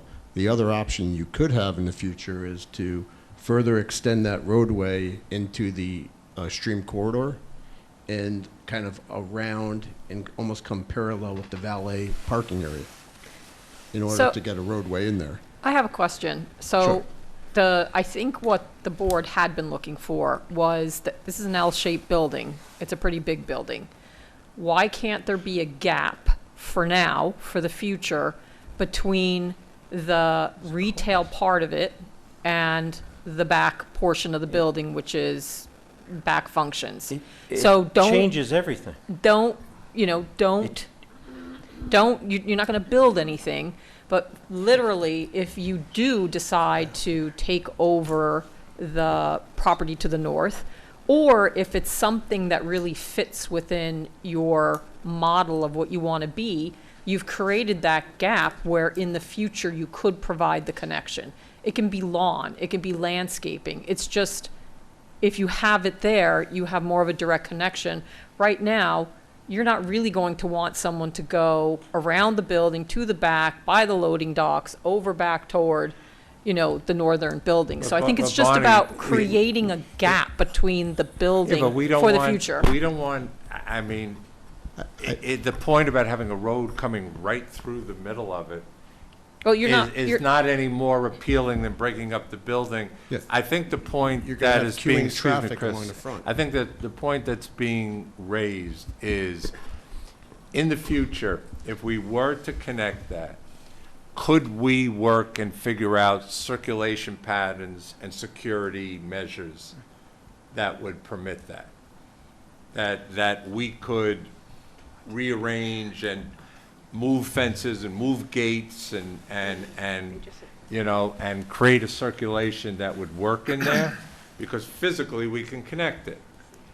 Now, as the way it's being used, that would be a very difficult security-wise and alike. But if we were to have a compatible use, and they had the type of operation and they had the type of flexibility also, that we might be able to work out. These structures are not going to preclude our ability to connect this. We may have to move fences, we may have to move some security, we may have to create other ways to ensure that this is a secure site. Right, but you're having to do all of that because you're routing them around the back of your back operations. We have to route them around the back. If you were just- Bifurcating this does not work for us. If we have to bifurcate this, we're not going to be able to do the project. It's going to cost us immensely more money. By connecting the buildings, we can share mechanical units, we share space above the retail. It's what makes it economically possible. If we don't do that, if we don't build what we're building right there, it's going to make it uneconomical for us. And then we have to look at other ways to deal with this. Plus, you'll have a thoroughfare coming along the frontage of where you're going to have access coming in and out of your building. But that's your retail space, so that's your public-facing building. So you're connecting public to public. You would just have an I'll be access having there. tractor trailers from the neighboring property. Well, Correct? you also have tractor trailers coming to your property as Not well. in front of it. But those They're could be coming in the route- back. They're Yeah, not but you associated just- with the retail. But you talked about having to need security back there, so they couldn't go back there either. Correct. The tractor trailers go in the back for unloading. But if you open up a pathway by bifurcating the two, you're now going to have the ability for tractor trailers to come in and out along the frontage of our retail space. Right, but you were just talking about the security back there, so I don't think you're solving the security issue. There are other ways to retail. deal with Yeah. the security. The security we have it set up right now because it's the easiest form for us. Now, in the future, we may be able to do locked doors. We may be able to open those gates. If we move the garbage and all that stuff to another location, we may be able to secure that in a different location. Right now, we just don't want people driving in, dumping their garbage in our stuff, taking advantage of all that area in the back to do things that we don't want them back there doing. The idea is to keep the public out of that area. Well, I think, at least for me anyway, I've been on the board, I think 15 years now. Our goal and job here is to make the town a better place for the public, all right? By calming the traffic on Route 9, by providing that interconnection as our comprehensive plan in 2005 suggests and is supported by Dutchess County Planning, the public residents of Hyde Park, there might be 2%, 1% that are ever going to utilize what you're building.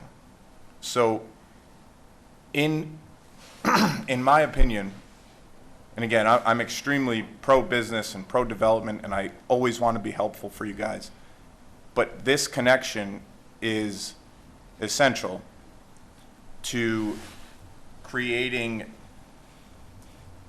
a better public place for Hyde Park. And that's where I stand on it. And it also is semi-confusing to me when you talk about the use in the back of house. I believe that building's 30,000 feet, right?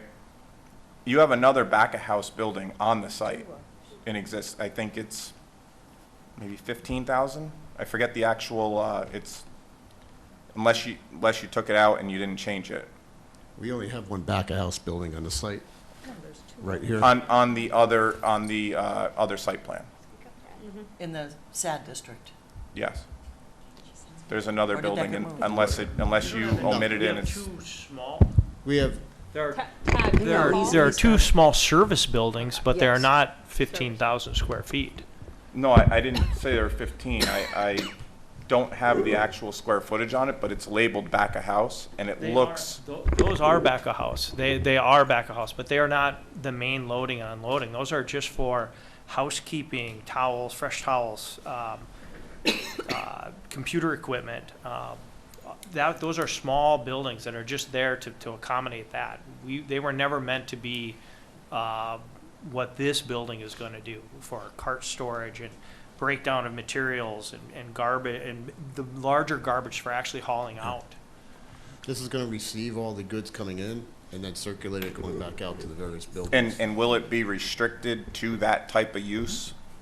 Plus, they'll have offices in there for employees as well. For the whole site? Yes. So let's try to put a little bit of order back in here. Thank you for offering the reasons. We've heard a bunch. We could hear more as we go around the circle. I think overall, the idea that people are trying to state is that we're in the planning stage here. And we've been looking for a very long time to have a partner who comes in and proposes something and might someday put in something that has a drive aisle there, that has the ability to turn in off of Route 9. All of those have been put in. You know, this is the time. And so, anyway, are there any other points that you wanted to hit on? Excuse me 1 sec, let me just say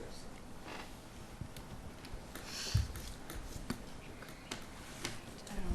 Well, while they're talking, let me just go away in a minute. So, you know, when the planning board worked on the site plan approval for where the Stop and Shop is now, and we had talked about this like interconnection, and we lined up the parking, you know, the drive aisle in front of, you know, the Stop and Shop to like eventually come straight through. Now at the time, I don't think we realized about the 25-foot strip of land that's owned by the federal government, and that's going to be a problem. But back when we were all thinking about this, even before, or maybe it was when the Stop and Shop came in, but there was some discussion about, well, maybe the road should be a town road. And I'm not saying that that's where we're going, but I'm just saying what we were talking about then, because that would, you know, like alleviate, you know, the concerns. I know it creates problems for them, but it would like alleviate, okay, you know, and their concerns are valid about, okay, well, somebody else using our road, insurance, they got to share in maintenance, there's got to be a maintenance agreement, you know, blah, blah, blah, blah, blah. Well, if it was a town road, then those kind of issues go like away. Now, I know that may not work with their project. I'm just saying that when we were looking at this, we said, hey, you know, maybe it would work if it was a town-maintained road in terms of properties like sharing and maintenance and, Right. you know, not have to worry about, Right. like, insurance and blah, blah, blah, blah, blah, Right. so. But, you know, your point is well taken. We've been talking about this for a long time, and every time an application that comes before us that allows us to focus on this, you know, this is not just you, this is, we've been looking at this for a long time. And the DOT would obviously, you know, if we were able to start going down this, you know, like path, you know, the DOT obviously would have a big, you know, like say in it, because, you know, they've put money into the intersection, they've designed, you know, the lights, and so somebody would have to look at, okay, if other folks are going to be using this, no, I don't think, you know, the Valkenburg like plaza is going to create any kind of a change in level of service. Right, right. I mean, I don't think that's, I mean, and we're not going to get to the Stop and Shop because of the, you know, the 25, huh? We might, there is an easement over it where we would cross into the Stop and Shop plaza on the federal government property for vehicle and pedestrian access. There's an easement there? Yes, it's shown on their maps. Oh. From 2002. Well, there's an easement, but that doesn't mean that, well, it depends on what better that than could be nothing. used for. Well, yeah, that's true. Okay, Can yeah, I agree with you on that. It's better than Can nothing. I just ask one question here? Can I make a Yes, suggestion? yes. Please do. Let us go back and demonstrate and show you what a plan could look like with our present design in the future, to the extent that what we're designing now would not preclude such a road. Let us go back. This road that comes through might get pushed. We might be in the stream corridor somewhat.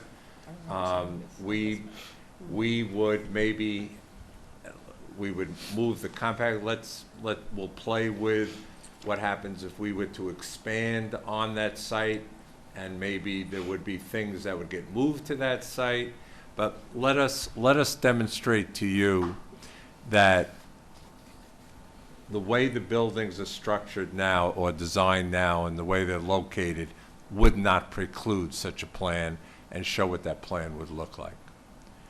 That would be, I mean, that would is be that welcomed. cor- And I'll be It'd be a honest. step in the right direction. Yeah, and I'll be honest, because when we hear that we can't because that doesn't help us. We understand what you're Understood. trying to do, but again, we're trying to execute to You what have the- your responsibility. Okay. Yes, exactly. And I appreciate it. Exactly. And let us, let us play with it. Let us Okay. figure out, just demonstrate to you that what we're doing, under the right conditions, you could still have that connection. It would still be plausible and physically capable of doing it. So this would be And for, if it can't, then we all have this would be for hard planning decisions. purposes only. You wouldn't expect. That's what we're here for, is no, planning I just- purposes only. But planning only, there's permitting, detailed design, you're not expecting that at this stage, No, correct? no. We understand. I mean, please, please. I just want No, to make sure we have that understanding. Yeah. So of the two big issues, one looks like it is looking good, and the other one you need to go do some work on. One But what for I two, do, not but bad, what I do right? want to do is, because, again, this was 22 pages, I find myself, I keep going back and reading and rereading and trying to absorb a lot of this stuff. So if we could, I hope most of the other things that we put to No, rest. it was very thorough. It was very. 80% of it was probably clarifications and so forth. I would. This was the issue. Let us Yes. go back. We hear you Yes. loud and clear. But I want to just see if there was anything else. Oh, please. That I. Appreciate that. Because again, I want to get anything out now. Yeah. Because Good. we understand the big issue, but if there's other ones, don't let them pop up, a month from now. Go. Okay. Ms. Moss? I think Mr. Cruikshank has a very difficult job trying to keep construction and maintenance out of the Winnicke area because of how close those structures are. There is a large rock outcrop that looks like it's going to be taken down, and an odd-shaped building in that upper section. It's kind of it has a V in it, and it has a kids section in it. So I'm not sure, the program for taking the rock out, if the building has to be shaped that way anyway. There are several comments on notes and things in the various plans. In dealing with and I know that they've committed to changing some things on the plans, but I don't have a new set of plans, so I'm trying to go through what we have. In calculating the scale for that district, it looks like the retail building You're talking about in the CB, right? up by the intersection, the retail building had 2 stories, now it's a 1-story. So we've lost square footage of retail on that front section. And I'm a little confused in finding all the information on how to assess the parking. I know that the applicant has asked to be shared parking and then relieved of some. And back to the retail building, there seem to be 2 grease traps associated with it. So I'm not sure why you would need grease traps with retail unless we're putting some kind of food service. I'm not complaining about it, but I'm just trying to figure out what the uses are to figure out, what the parking needs are. Oh, right, that all comes in. So, I have a whole notebook worth of stuff that I did this week trying to go through. But was there anything that popped out that? Those were the odd things. Those were the odd things, okay. Okay. Thank you. Ms. Franson? Nothing additional at this time. Okay. Mr. Sotero? No, I'm just wondering if Chris has an idea when you're going to have the phasing and sequencing and erosion control, because, honestly, like, at this time, we haven't really looked at, like, anything, because when we talked, we were going to hold off until you talked to, like, Consigli and your client about phasing and sequencing, and you were going to update those plans, so. We got a committed to sequencing from Consigli, and we are updating the phasing plans now. We are going to have those completed by this Friday, and we could circulate those to you to start having discussions on the sequencing for the entire site. They'll be similar to how we set up our last set of plans. All right, if you want to have an offline discussion, with Tad and I before you formally, submit them, we could do that. It's up to you. We could talk about it. We don't need to do it right now. Yeah. Okay. Yeah, I think you're at a good point where that would be helpful before you put it into submission. Anything else? No. Ms. Polidoro? Just a question for Ms. Moss. I know that you made a few determinations. Did you send them to the applicant, or are you still working on them? I'm looking. Okay. I'm not, I still have to look at how the parking spaces and aisles that are required, how that's going to be, how that falls out. Okay. But you did agree with the applicant that I did agree with the applicant that they could they waive can the number of be- spaces and, the planning board Yes. can modify the requirements. Whether you're going to, if you don't relax it as far as the applicant wants, does that mean that they go can to the for a variance. ZBA? I think so. Yeah, okay. Yeah, So, that's, still working through some of those right, issues. yeah, I know that that one is kind of key. And that I know I personally had questions about, how much could we? I mean, that's part of her determination, right? Yeah. She decided they could waive it. Okay. Anything else? No, I mean, just reiterating that the board is not asking you to make this connection now. They want you to design it and allow for it at some point when the time is right for it. But the thing is on that, and, you know, I was thinking about this before, I mean, we can go, you know, if they were to come up with something that could, you know, allow for it in the future, wouldn't there have to be notes on the approved, like, map that, I don't want to use the word bind them, but basically so that if something did happen on the Valkenburg property that we wanted, and, you know, they weren't part of buying it, obviously, that commits them and like holds them to. So that, I mean, that's where it gets tricky. If, But then again, and so I'm sorry. So, you know, of course, you know, I mean, you know, they're like 100% like right in terms of, well, we got to have insurance from somebody.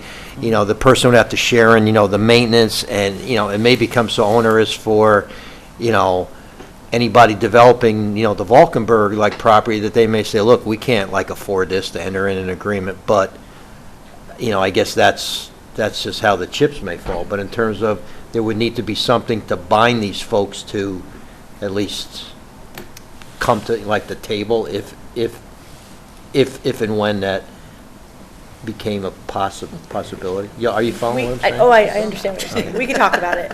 It's okay. Yeah, well, I think we'll continue I mean, that it was like, conversation. you know, it's almost the same thing, and the reason I was thinking about it was because, you know, we're still trying to work on a sewer district, and when we approved the senior housing project on Farm Lane in the back, Conifer, they put in a small sewage treatment like facility that discharges to, you know, the creek, and we put a note. And we had them put a note on the approved site plan that said if and when sewer ever became available in the town, that they would abandon the plan and like connect to it. So, again, that was planning for something that may happen in the future, and we had to put stuff on their site plan so that if, you know, they came back and we did get sewer and we wanted them in the district, and they said, oh, no, you know, we already have our plan, you know, we're fine. No, your site plan approval Right. mandated that you do this. We so. do try. I mean, sometimes Yeah. it's generational planning, and sometimes it takes a few generations. I just want to, you've used the term, you'll do this. If Sorry, we move- what? I just want to make sure I understand this correctly. So if there was some sort of a layout for a connection in the future, it would be on the burden of the property owner utilizing that connection, correct? Is what you're, is what you're saying. We haven't worked out the details. Yeah, I mean, we'll have to work, Chris. I mean, I think what they were asking though for was for you to design this in such a way that it could be easily connected to should there ever be that future arrangement. Right. Thank you. work on that first, then we'll get into the next set of details if Yeah. it looks like it's feasible. Anything else? No. Mr. Tuttle? All right. Thanks, guys. Let's start with the architecture piece here. My initial reaction is iffy on it. It's tough to tell with a black and white 2D, right?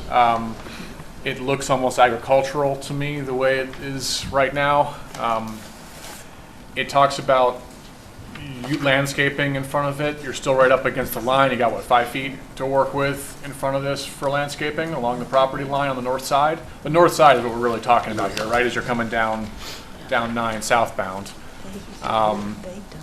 So I don't know, like you just gave it to us, we'll spend a little more time with it, but I think it's better than what we had, but still has a little ways to go, is my initial reaction to it.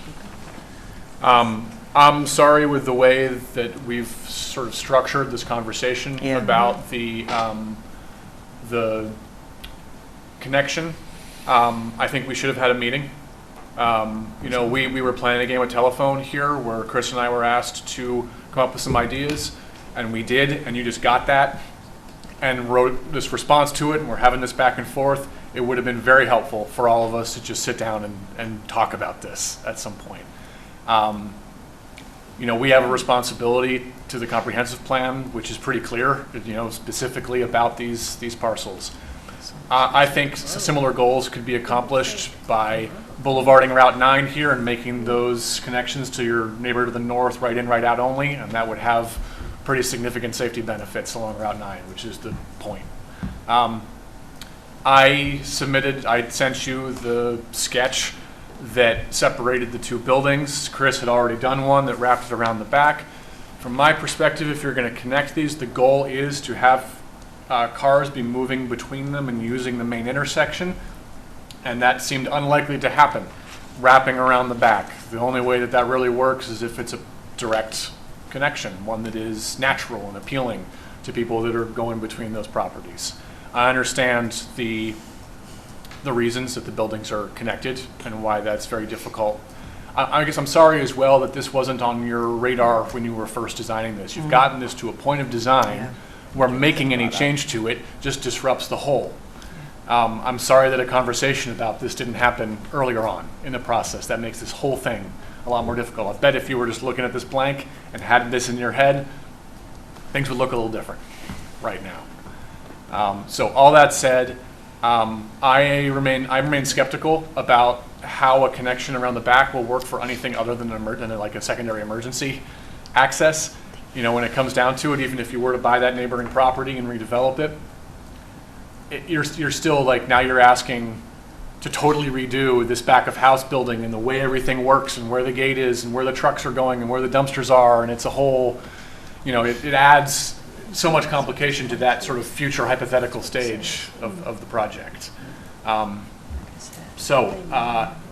that to say, you know, I hope that as we continue, you know, I appreciate, and I think it is a good idea to go back and take another look and sort of say, what would it look like if we needed to make that connection around the back? How would that impact the gates and the security and the trucks and the dumpsters? What could that potentially be? I think it's a good step to take.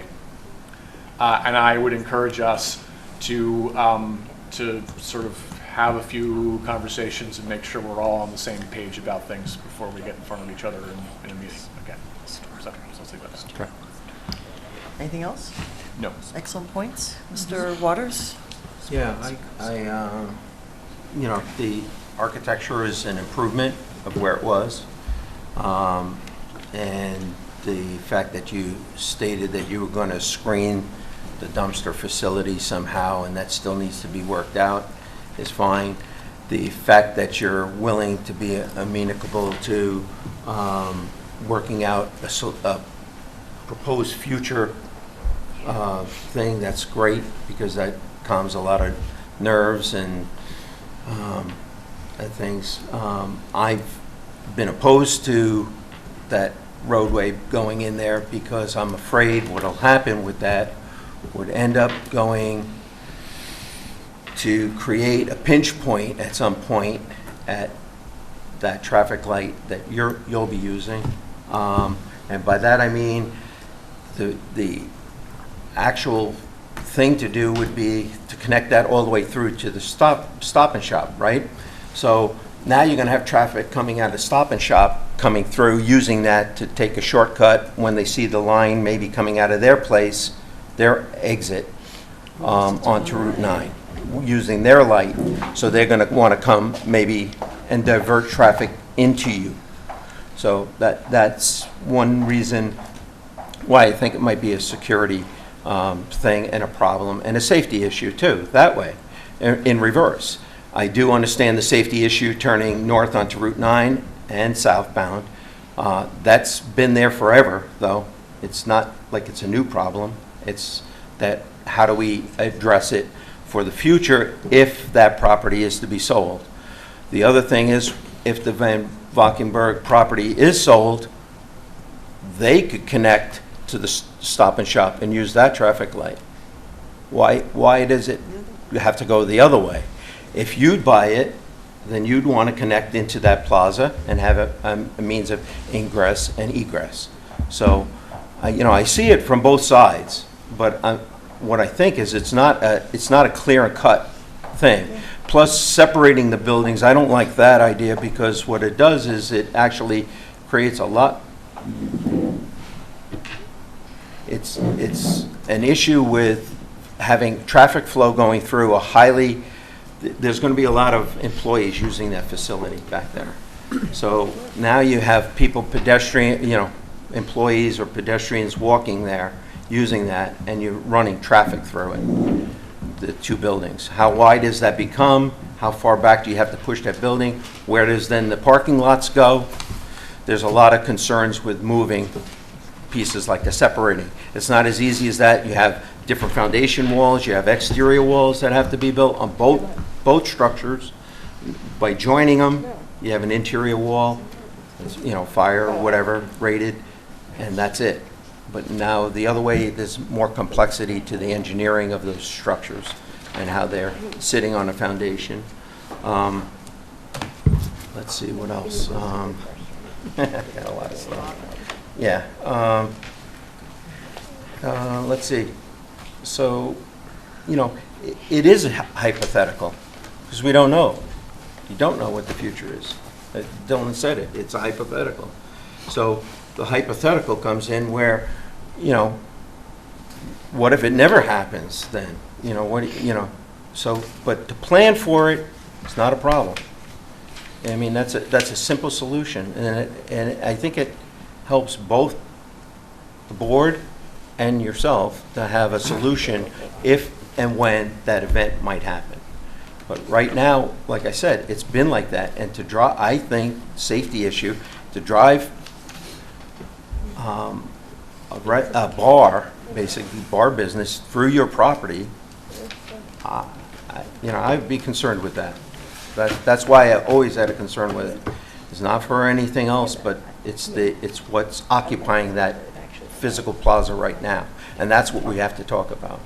So that was that. The parking facility in the back, I think there was, I saw somewhere that was going to be bermed, heavily bermed, so that maybe you won't even see the tops of cars. I'm not exactly sure, but that also would help if that elevation on that parking on the south side and the east side is elevated. It's going to create a natural shade in that parking lot.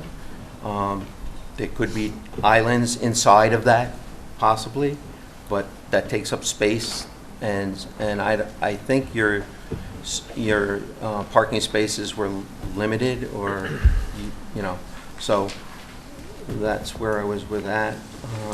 As for the other building in the back, that's going to be just like on the Belfield project. There's that little jewel in front of their pool section. The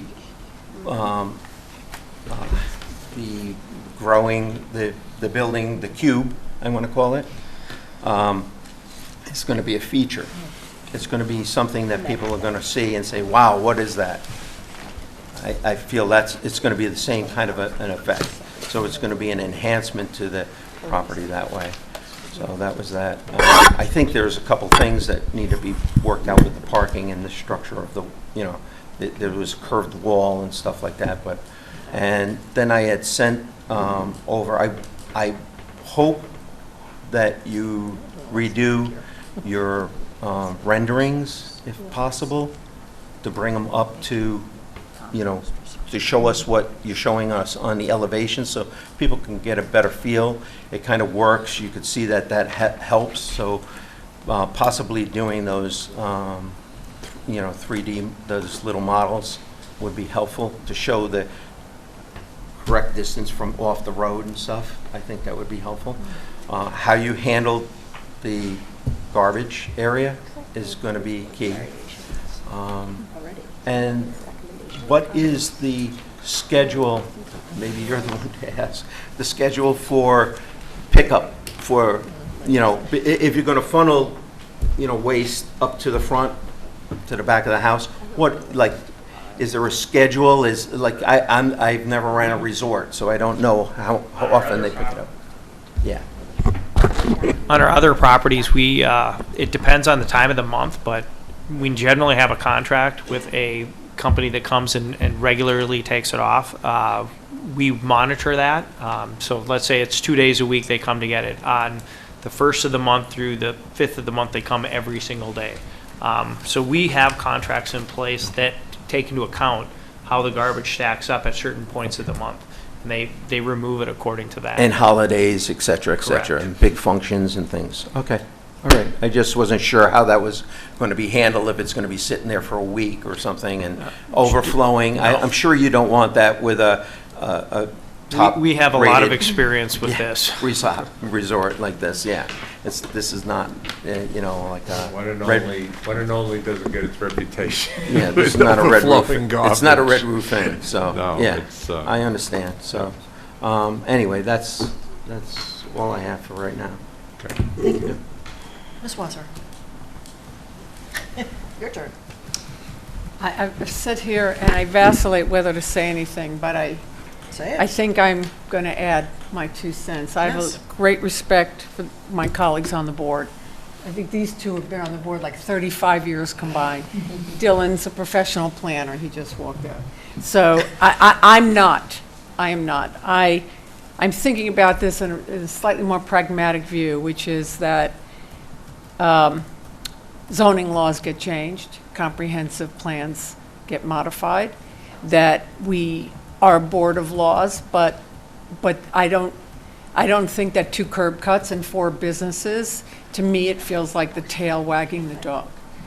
That pragmatically, and that's all I'm coming at it from, I'm not talking about the planning and the laws, is that 2 points. One is that as a developer, the property, you may not see it. There may be a long drive, and there may be an approach, and you think, well, it doesn't matter because it's tucked up in there. The property and the development and the concept and the marketing and everything begins at the property line, at the beginning of the road. So it does matter when they enter this entrance, okay, whether or not they're going to, there's this right turn into these 4 businesses. It does affect the impression of the property that they're trying to use and market. It's a business. And I guess the other pragmatic point I was making was about comprehensive plan and zoning and whether those can be modified, varied, waived. We know that they do. And I just think that this property is not compatible with the current adjacent property. And I'm just going to leave it there. I just wanted to express a differing point of view. Yep, that's what, we always welcome that. Thank you.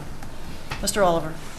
So you heard most of my comments about the connecting road. My other concerns are, like I stated, with the size of that back-of-house building and just the whole kind of concept thing. And I just want to clarify, I believe before you brought to us the redevelopment of the Cocoa site, myself and I believe a couple other colleagues brought up the idea, oh, this is great, you'll be able to redevelop the Cocoa site and maybe create that interconnection to the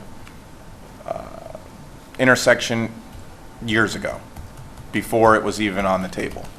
And then as soon as you brought it before us most recently, I do remember that was also one of the initial comments. So this isn't a new idea we're bringing before you. But going back to the back-of-house building and the size of it, my concerns are with the parking, with clearly defining within the final plan set your uses, so that way we can make sure our parking table is correct with the scale of the building in terms of, you know, how many employees are actually going to be using it in public, et cetera. That's a concern. And, you know, back to the, I don't want to beat a dead horse, but back to that interconnection road, I understand and hear what Pete's saying, and Victoria as well. I think it's going to be really hard to nail down what, so you present a plan with us that says, hey, this can work down the road. What is down the road? And if you present it to us that it works, you know, where's that catalyst? Where's that time that says, okay, it triggers the development of this? And I understand the compatibility with the site to the north and all of that, but like I mentioned in my comment previously, my major concern is making Hyde Park a better place. That's why I'm here. That's why I do this. And I genuinely feel that this interconnection road will make Hyde Park a better place. And it might not be the grand vision for one and only, or the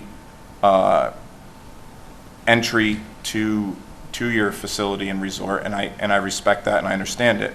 But if it's not developed at this stage or now, you're basically closing it off for the future and for the rest of the residents of Hyde Park. So that's my statement, and thank you, and hopefully you can come up with something good. Thank you. Can I ask one question? Sure. Because quite Absolutely. frankly, I had not thought of this, and I'm just wondering what the response is.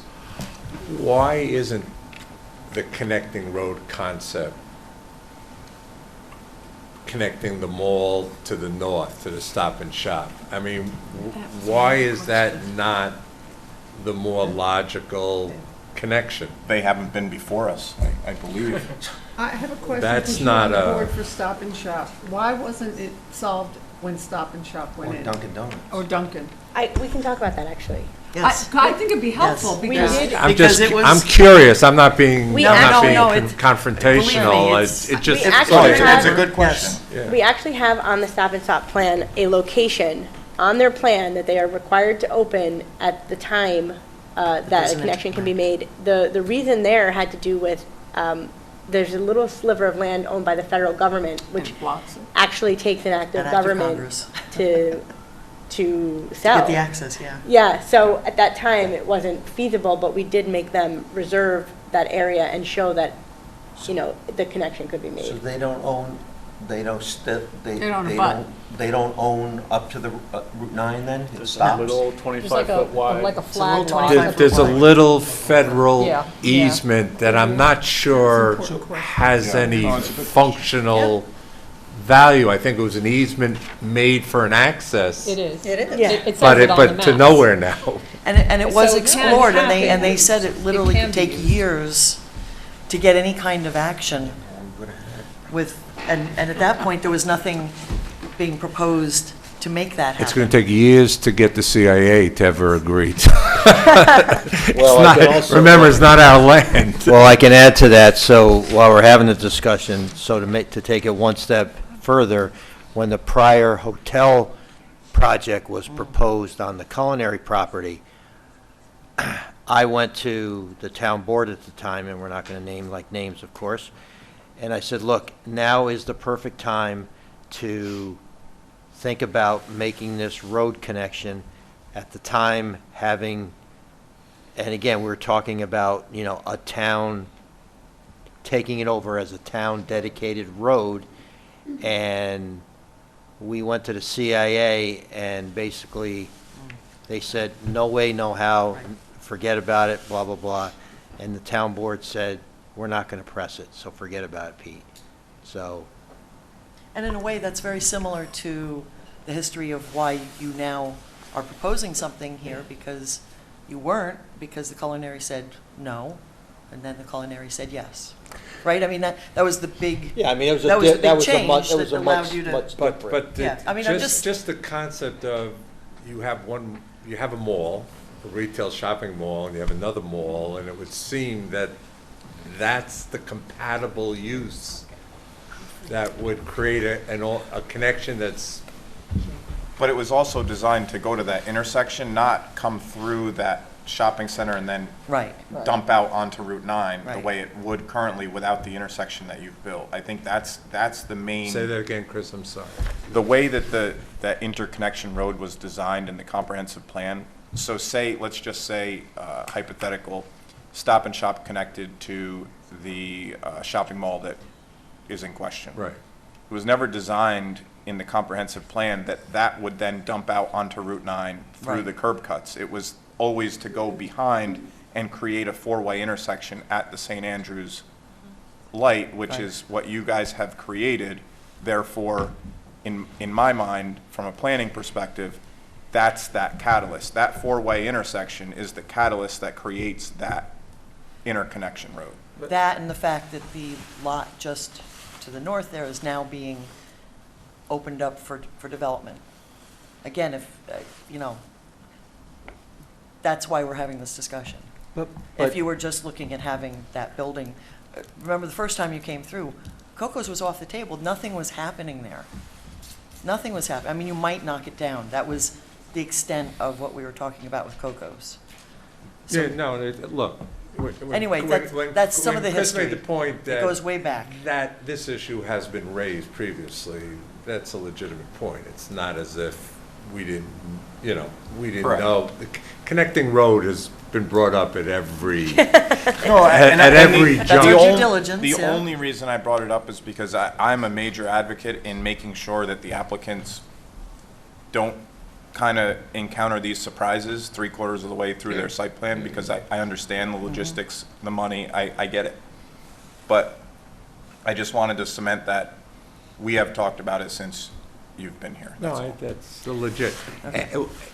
I had just never really made the connection, like, why not north is the more natural, and that's. Yeah, because that's where you have the problem turning.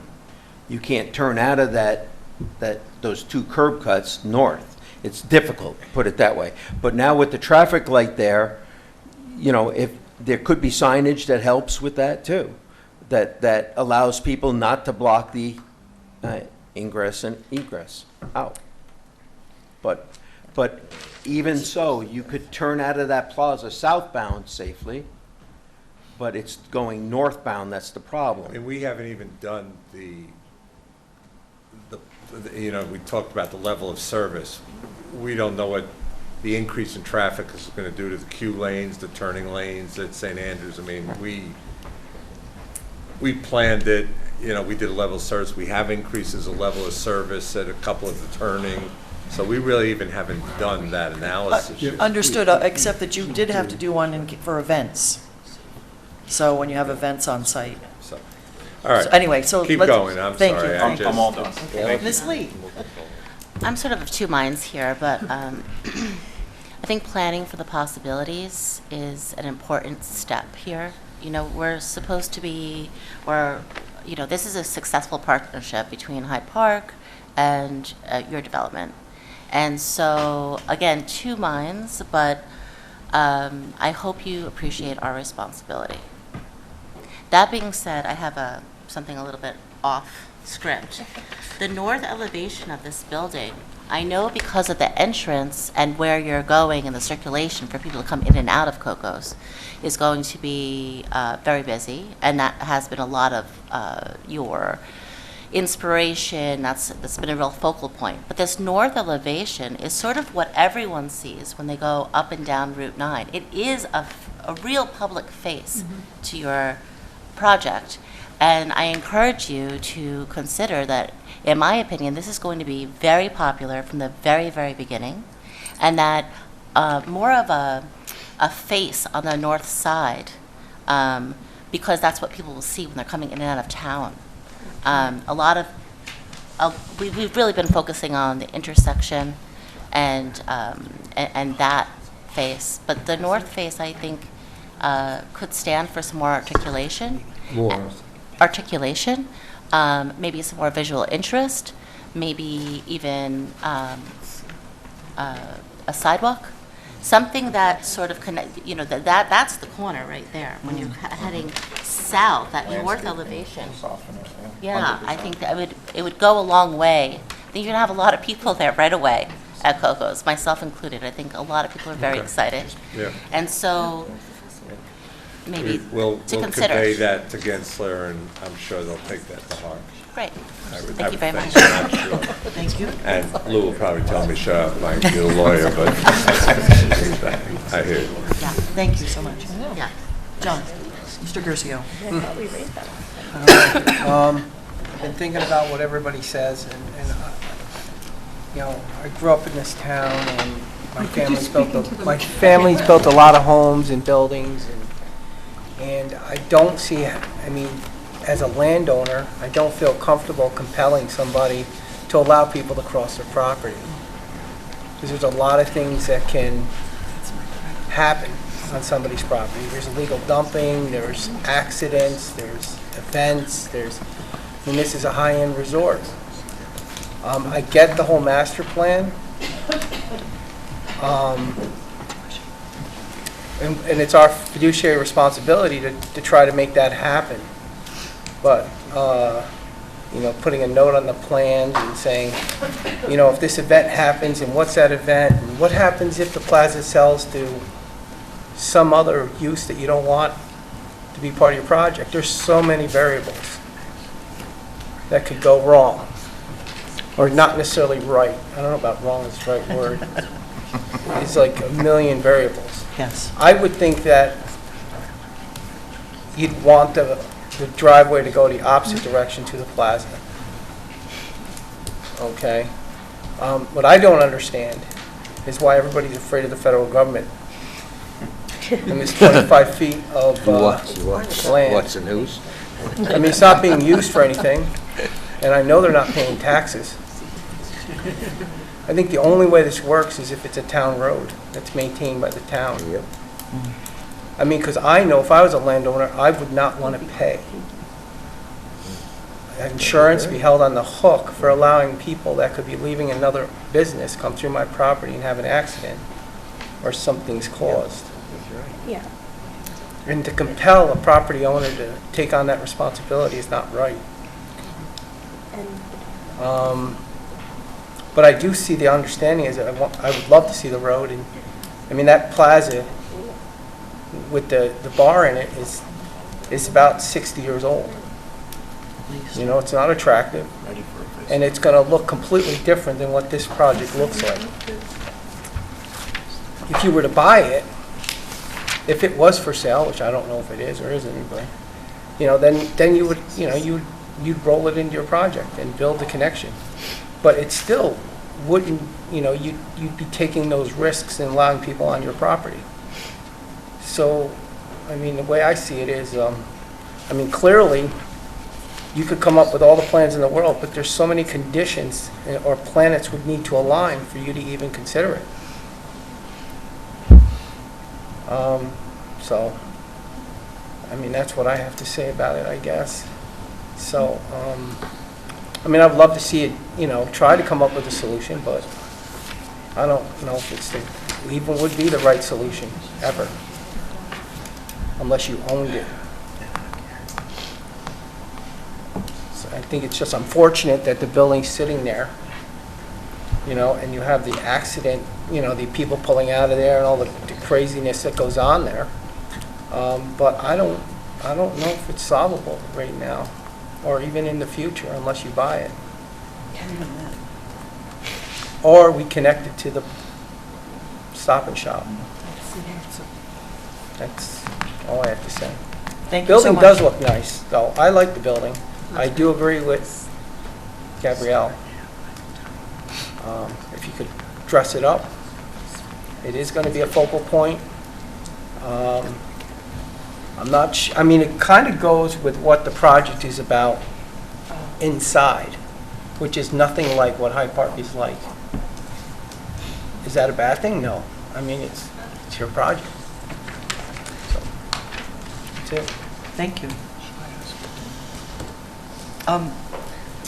So, question about sidewalks? Yes. Go ahead. Mrs. Polidoro? Yes. Question, as we're talking about liabilities, right? How do we handle sites where we have public users on privately owned sidewalks? Because I would imagine it's a very similar liability concern. You mean the sidewalks for this project? No, in general. maybe, Like if you have a public side, a sidewalk that is utilized by the public, not on private. We've had them create public access easements, and so it allows the public the right to go onto the property. I mean, there's always liability, whether it's the public or a customer, if you're not maintaining them properly. Correct. I was just wondering if you have a, user on your sidewalk and something happens, if you have that public easement, does that reduce the liability to the owner, or? I mean, I'm sure there's language that we could negotiate that might limit liability, but it's, lawyers are going to sue no matter what. Strict liability. Everyone gets sued. Yeah. It was just a question that I had thought about. It's something to think about. I mean, when we do the cross-access easements in the shopping centers and where you do have them, they have indemnity language and insurance, and it hasn't been a problem. So it's not an uncommon practice? No.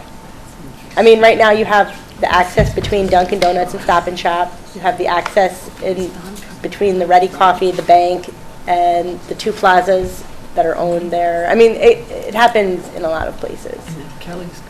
Yeah, thank you. And I like Pete's idea with the town ownership. I think that cleans it up a lot, but I don't know how realistic. Yeah, I mean, that's a long-term plan. I think that's how it would make the most sense. And some of this discussion, do you want the connection now, or are we just planning for that? So one day when the town is ready to do that, they can. Well, again, what is it with this strip of land that the federal government owns? So the connection cannot go straight through to the Stop and Shop Plaza at this moment because there is a strip of land owned by the federal government. And it's not that it can't be acquired, it's just that in order to get property rights from the federal government, it actually requires an act of legislative act. They are. It was built 7 years ago. It would have been done by now. Stop and Shop was built 7 years ago. So if you then, right? It was the same strip of land, isn't it? If you get rights to that land. I mean, those are just so they take work, but they're definitely doable. I mean, Right. the federal government sells excess land, surplus land. I just bought it for New Rochelle, representing New Rochelle, a whole bunch of excess land they had underwater in Echo Bay and the Long Island Sound. You can do it if they have no functional need for it. And this easement, which I'm aware of. You think it's an easement? I thought it was owned in fee. It says easement. It says easement or right-of-way, because it's actually on your maps, on the survey map, too. Yeah, it's an easement. And it says easement for pedestrian and vehicular ingress, and it's been on a file map since 1997. Yeah. So it's been around for quite a while. It's probably inextinguishable, and they literally, a lot of times, will charge you for the easement. I was talking about the economics of easements. The federal government will say, what is the value of that easement, and will literally charge. It's connected to give the it up. NPS property, so it's not like it's completely just completely doesn't do valueless anything. here. Has no functional value. But that was the holdup at the time. It wasn't worth. And who $7 goes million. for that? Well, if the town were to Is it make the a town that road, would it apply would be for the that? town. The town would write a letter. But if a private party were doing it, it's a Probably our congressman, we go Underlying call Pat Ryan landowner, and get our ask him to help congressman us. The involved. town It's could so acquire it interesting. from the landowner, It's and, coming up as owned in fee on, different ways you can do on this. it. I'd be interested in your surveyor, how they All came right. to the conclusion Look, that it wasn't. I'm motivated to find out about it. Okay. Thank you. Good answer. Because it seems to be the access to the rear lot. Does the access that you mentioned earlier, that you asked Stop and Shop to grant, align with that easement? I believe it Yeah. did, yes. That's Yeah. what I was, yeah, that's what I was. Yeah, Well, and- it aligns with, no, it's further up into the property. Because Dunkin' Donuts would align, well, no, I guess, No, I I guess thought it we depends on had- where you put it. Yeah. Phrasing. Yeah, I don't know who that's a favor to, because it's, I mean, it's obviously different It's than the part lot of lines. the, well, that's part of Okay, the STEM. Why don't you come up with a plan, and then So- we'll have a meeting, you know, not at a planning board meeting where. Yeah. So I'm here, I mean, we could okay, just so keep going on I and on believe and on. everyone has spoken, but what I would like to do, first of all, is apologize. This has been a little messy. But as we'll tell you, you've heard really brutally honest feedback, running the entire gamut, right? I appreciate that you're gonna go off to see if there's anything you can do. I had a couple of questions. The teaching kitchen, is that open, is that for public use, or is that just for the resort guests? Right now, it would be open to the public at certain times. Okay, because when I kind of look at, if I just draw blocks of what is there when you first come in, I see public retail, private back of house, private valet, or, just, mechanical stuff, and then a teaching kitchen. I'm not sure, was it placed in there for? Yes, it was placed there for a very good reason. Okay. If you walk out there, it's on a plateau that gives you an incredible view. Okay. And so it's all about how it sits on that piece of property right Okay. there. It's pretty spectacular. So they're going to see a wonderful view and then valet parking. Well, that's why that's all going to be the front of the house. You're going to pull in, if you look how it's drawn right now, you pull in and you have parking in the front and you enter, and then all the windows will be out over this beautiful view you'll get. The windows are to the west and the south on the plan. Now, I was just curious because the grouping, if I just, again, put blocks, it's, public, back of house, bunch of parking, and then another. I agree with you 100%, but it all has to do with the view. Yeah. So Okay. 'Cause I was just thinking- it's a best use of the different pieces and how they go together. Yeah, because I was just kind of, if they were blocks, and I moved the teaching kitchen. Yeah. And then you can consolidate back of house and parking all together. Again, Yep, it's the view. understood. It was just my question. And it is done for some separation also. I mean, to be honest with you, the separation helps because that's supposed to be serene, quiet back there. We don't want all the traffic from Route 9 noise Yep. and stuff at that location. Nope, no, understood.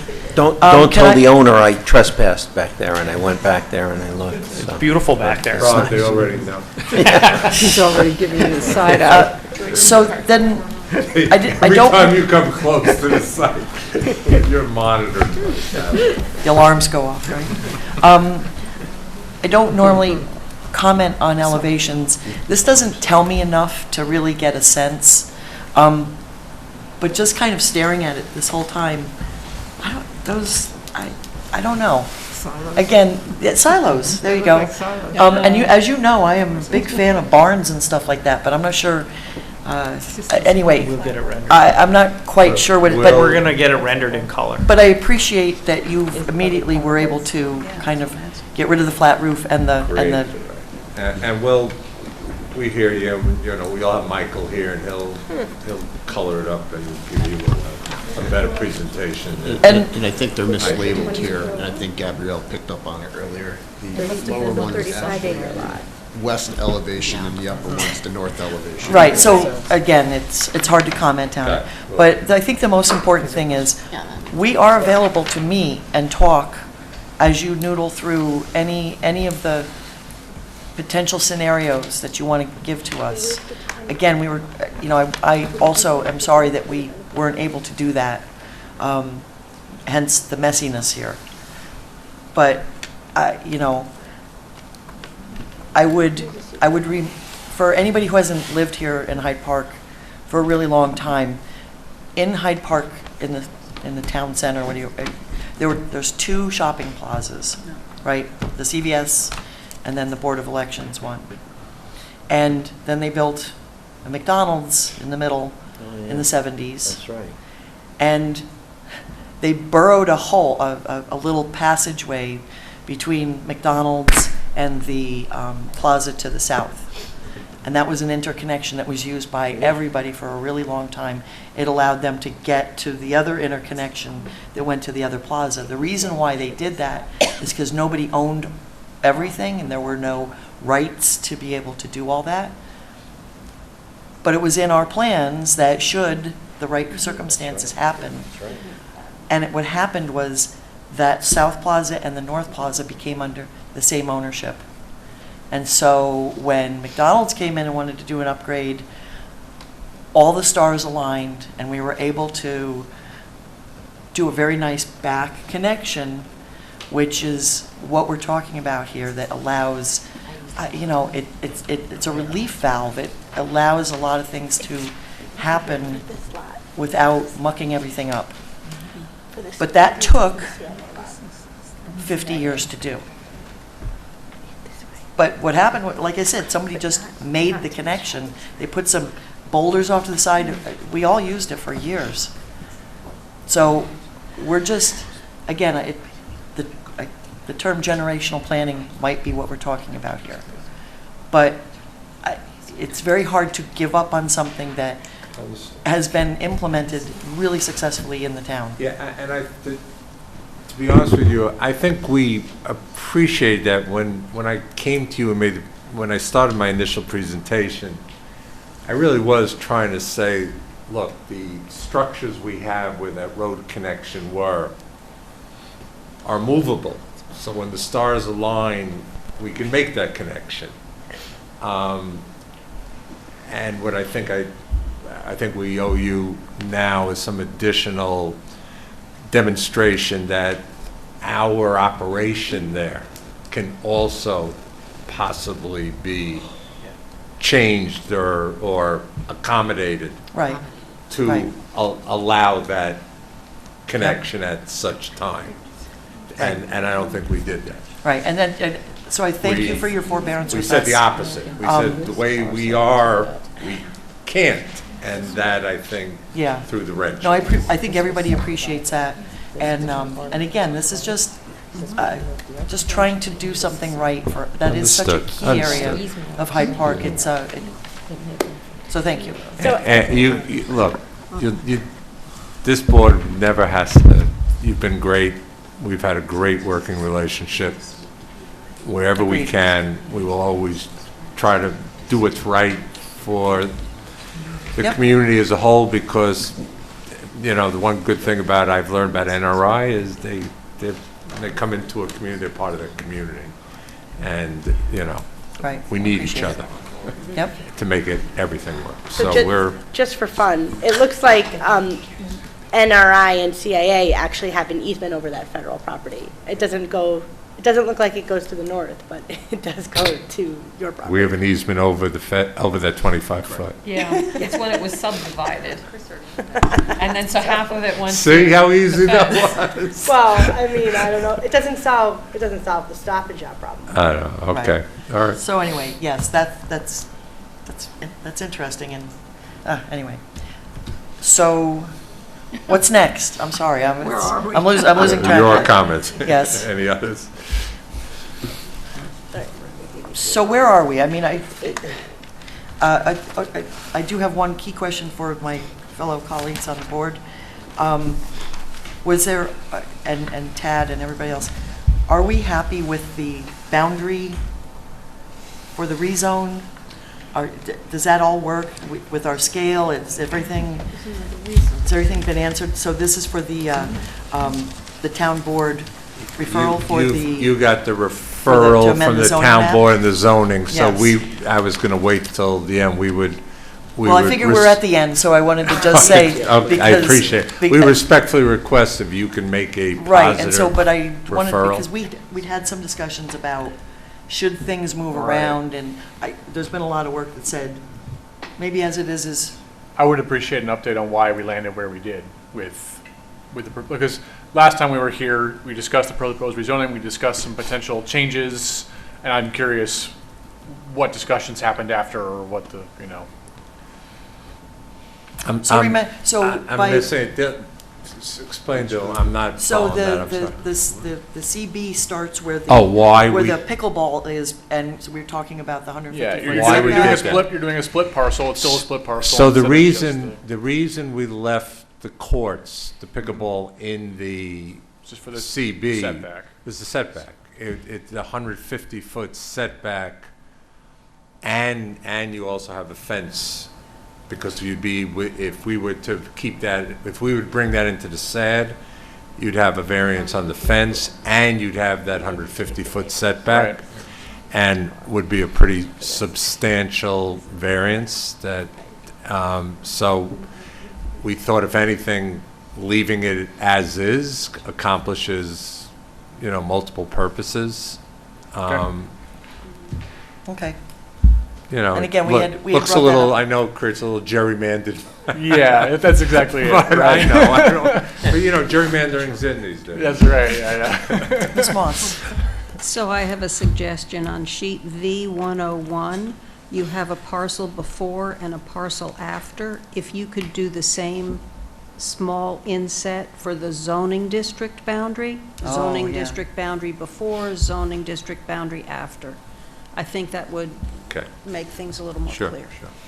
You're referring to detail 2 and 3, right?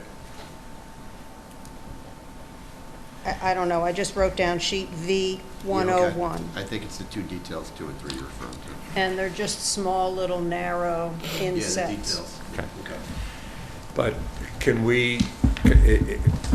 is it possible to, I guess the way you've done it in the past is you all decide whether you would make a favorable referral, and then they instruct Of all the you to comments, I write the haven't letter? heard anybody saying that, I mean, there was questions as to why. Is everyone okay with it? Again, no, Just to- I haven't really heard any, Clarity on the sidewalk issue, right? 'Cause Yes. that's required in the commercial True, corridor, true. but it's one that we can waive as a board, right? So you'll just be asking us to waive that for that portion of it? Yes, yes, and I included a description, you have the right, if you have an equivalent road, or to waive it even without an equivalent. Right. We have an equivalent, and just doesn't go anywhere. With It's respect not to the safe. sidewalk, when Saki went in, there is a crosswalk on the south side of that intersection. I believe the sidewalk should at least go to where that crosswalk comes across. Yeah, we've done that. Okay. Yeah, it's there, yeah, from sidewalk. Actually, it's actually built. The It's built, intersection. right? Yeah. It's already built, okay? like about a week ago. How's that for being responsive? Okay, so what was submitted to the town board doesn't change as far as what the request was? Correct. Okay, so, again, haven't heard anybody, there were a number of different ways to do it, it landed the way it did, it seems to work. We've done scale calculations, so I haven't heard anything negative. So, do you, I So don't know, do you do what- a resolution? No, what I would How like do to you do do it? is ask the board if they would authorize me to send a comment letter to the town board in support of local law K to amend the zoning map to realign the boundary between the SAD and the CB for the CIA NRI Hotel and Villas. So moved. Second. There you go. There you go. Do you, Mr. Darren, do you actually have a Now we copy have of to local vote on law? All in favor, please say aye. Aye. Aye. Do you have a copy of local law K with you? I don't. Okay.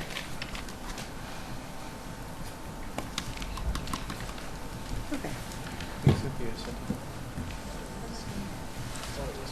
No, their petition was in there, but the law was. I just wanted to Oh. see what the law, well, the law said. Okay. Yeah, we're still trying to Okay. work out what we get and, all right, so, but they've authorized me. Good. Thank you.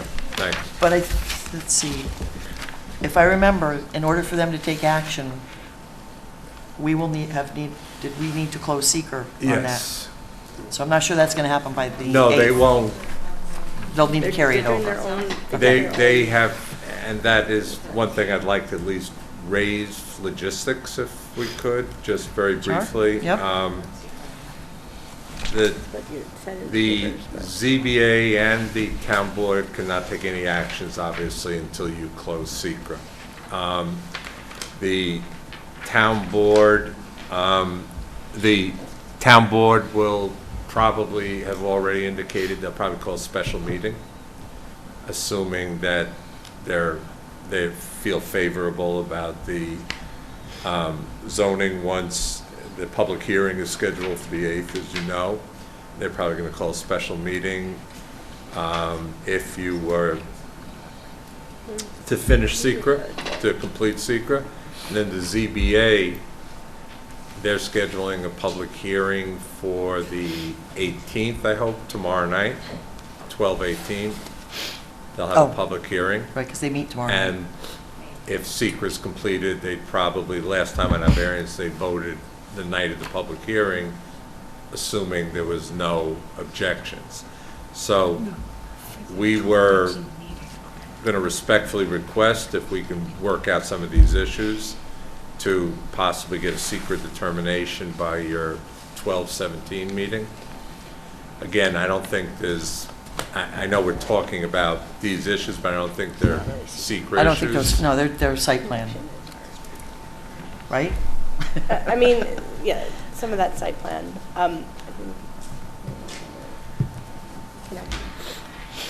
And we'll, there's a couple of issues for us to close between now and then. Right, but you're meeting with the fire department. Fire right? department, we Yep. have to clarify the parking for you, make sure that, all those numbers are right and you have the, so, we'll do that for sure by the next meeting. So We'll what have would all be that worked out. opening the public hearing at the next meeting then? I mean, Yes. Right? And that too. right, we haven't set it, so we need to.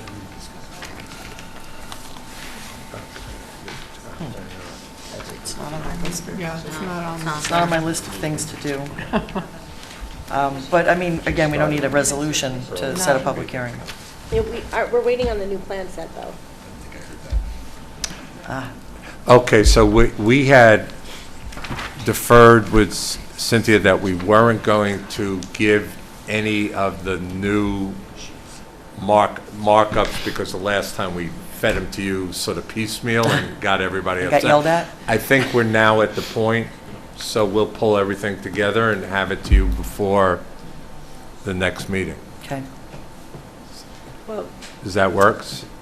when you say for the next meeting, just, the deadline for the next meeting is when, today?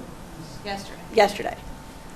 So, Yeah, for December I don't 3rd. know what But we already discussed, we already included the descriptions in the response memo and It's up to the board. I'm I just mean, saying. I mean, we can open the public hearing, it's just, we're not going to, yeah, it's. You can't close it. Right, and, as I mentioned,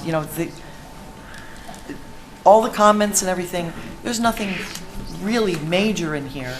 It's just the volume of them. It's just so many of them that, Tad's going through each one, just checking off the list, and, Okay, I mean, well, I'm happy to open a public, set a public hearing for the 3rd with the caveat that, we may not have all the information we need to do anything. The 17th would probably be the first opportunity to do something, but again, But there's that's, no. we're talking about, so you submit updated plans. We set a hearing for the 3rd. All the consultants need time to go through, provide any comments on the updated plan. So we get that, are we going to have time to discuss things on the 3rd, make any revisions? Are we going to be at a place at the 17th where we're comfortable, making any actions? I don't know. Okay.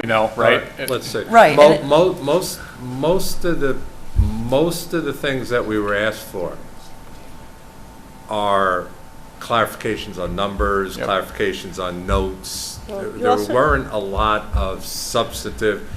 We have, a couple of the renderings that we've talked about and those types of things, and then we've got the road.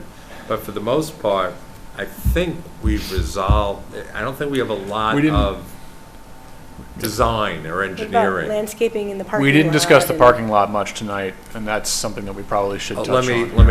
me address it because I saw it in the county letter also. So we did consult with a solar canopy developer. There's and I think we laid it out. There's a number of steps we have to go through, analysis, and we are going to do that. We can't commit in any conditions to that, but we are going to pursue that. But if not, we're willing to do the colored pavement.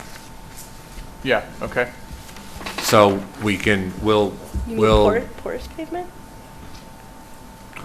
Or it's, They have a lighter colored pavement. It's almost like a whitish gray to eliminate reduce the heat island effect. It reduces the asphalt temperatures by about 30 degrees.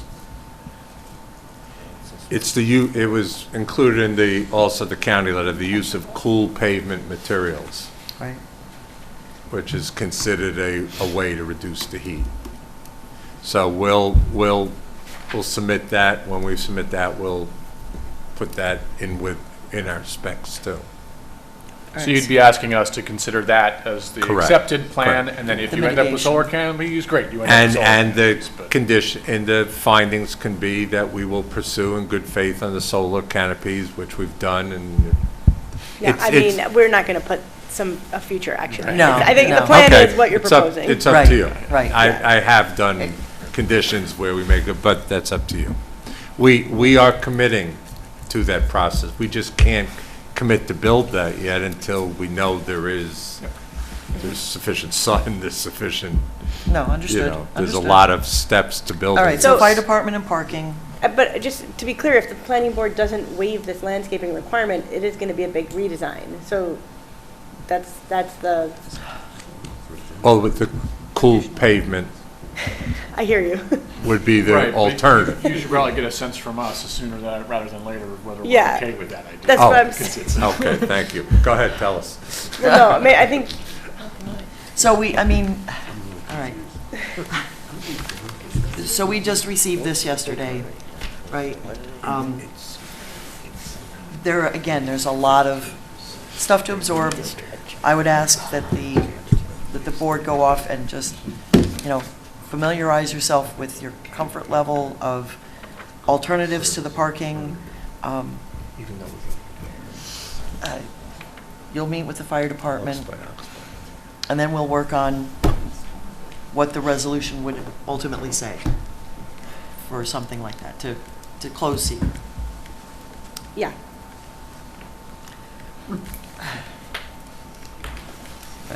Okay. Yeah, no, I Want know. another offline Yep. meeting? So again, Do you want we're offering offline meetings we can do multiple ones. We can will- Zoom, we can smooth these. Look, we're gonna have an offline meeting on the road. We're gonna prepare something, and we should sit down and talk about it. And I'd really like if you could have Dylan and Chris there, 'cause Absolutely. yeah. And we'll have an offline meeting and any other issues that we need to have. We might need for we'll- parking. We'll go to work tomorrow on whatever the open issues are. Okay. Again, we're just trying to work through all of these. And that's what I've been saying. We're just trying to work through the Yeah, process. you've been great. Okay, all I right. appreciate it. All right, so, This is- Go home and go to sleep. yes. What? She just said, get out. No. Kind of. Debbie, I'll go. We kind of killed this thing 6 days to Yes, Sunday. exactly. But again, it's so much. Thank you so much, Thank guys. you. Have a happy Thanksgiving. Thank you. Thank you. We didn't set up hearing. I think Oh, before you, Which, Go ahead. there was a lot of concerns about the northern elevation of the building. I think before we go ahead and render anything, I think maybe an offline meeting, maybe with Robert and Gabrielle. Yeah, that'd be may great. A better way before we Yeah, render anything. Michael will That'd be great. contact you all and try to set up either a virtual on the north. We'll make sure we'll label the elevations correctly. up to you. I got 2 meetings left, baby. I'm like, whatever you want to do is okay with me. Can we schedule, So, Third is, yeah, I'd rather the 3rd than the 17th. what? now this is true. Let's, All right, so listen, let's, yeah, they won't have time to do, will they have time to do anything? there won't be much to, so may I get a motion to set a public hearing for December 3rd? So moved. I hesitate, nobody's. Second. Can I get a motion to set a public hearing for December 17th? So moved. Second. There you go. It's like, all in favor, any discussion? Aye. All in favor, please say aye. Aye. There you go. Wait a second. So you said we move it to the 17th? Yeah, there was no second. Oh, I thought I heard Chris second. No.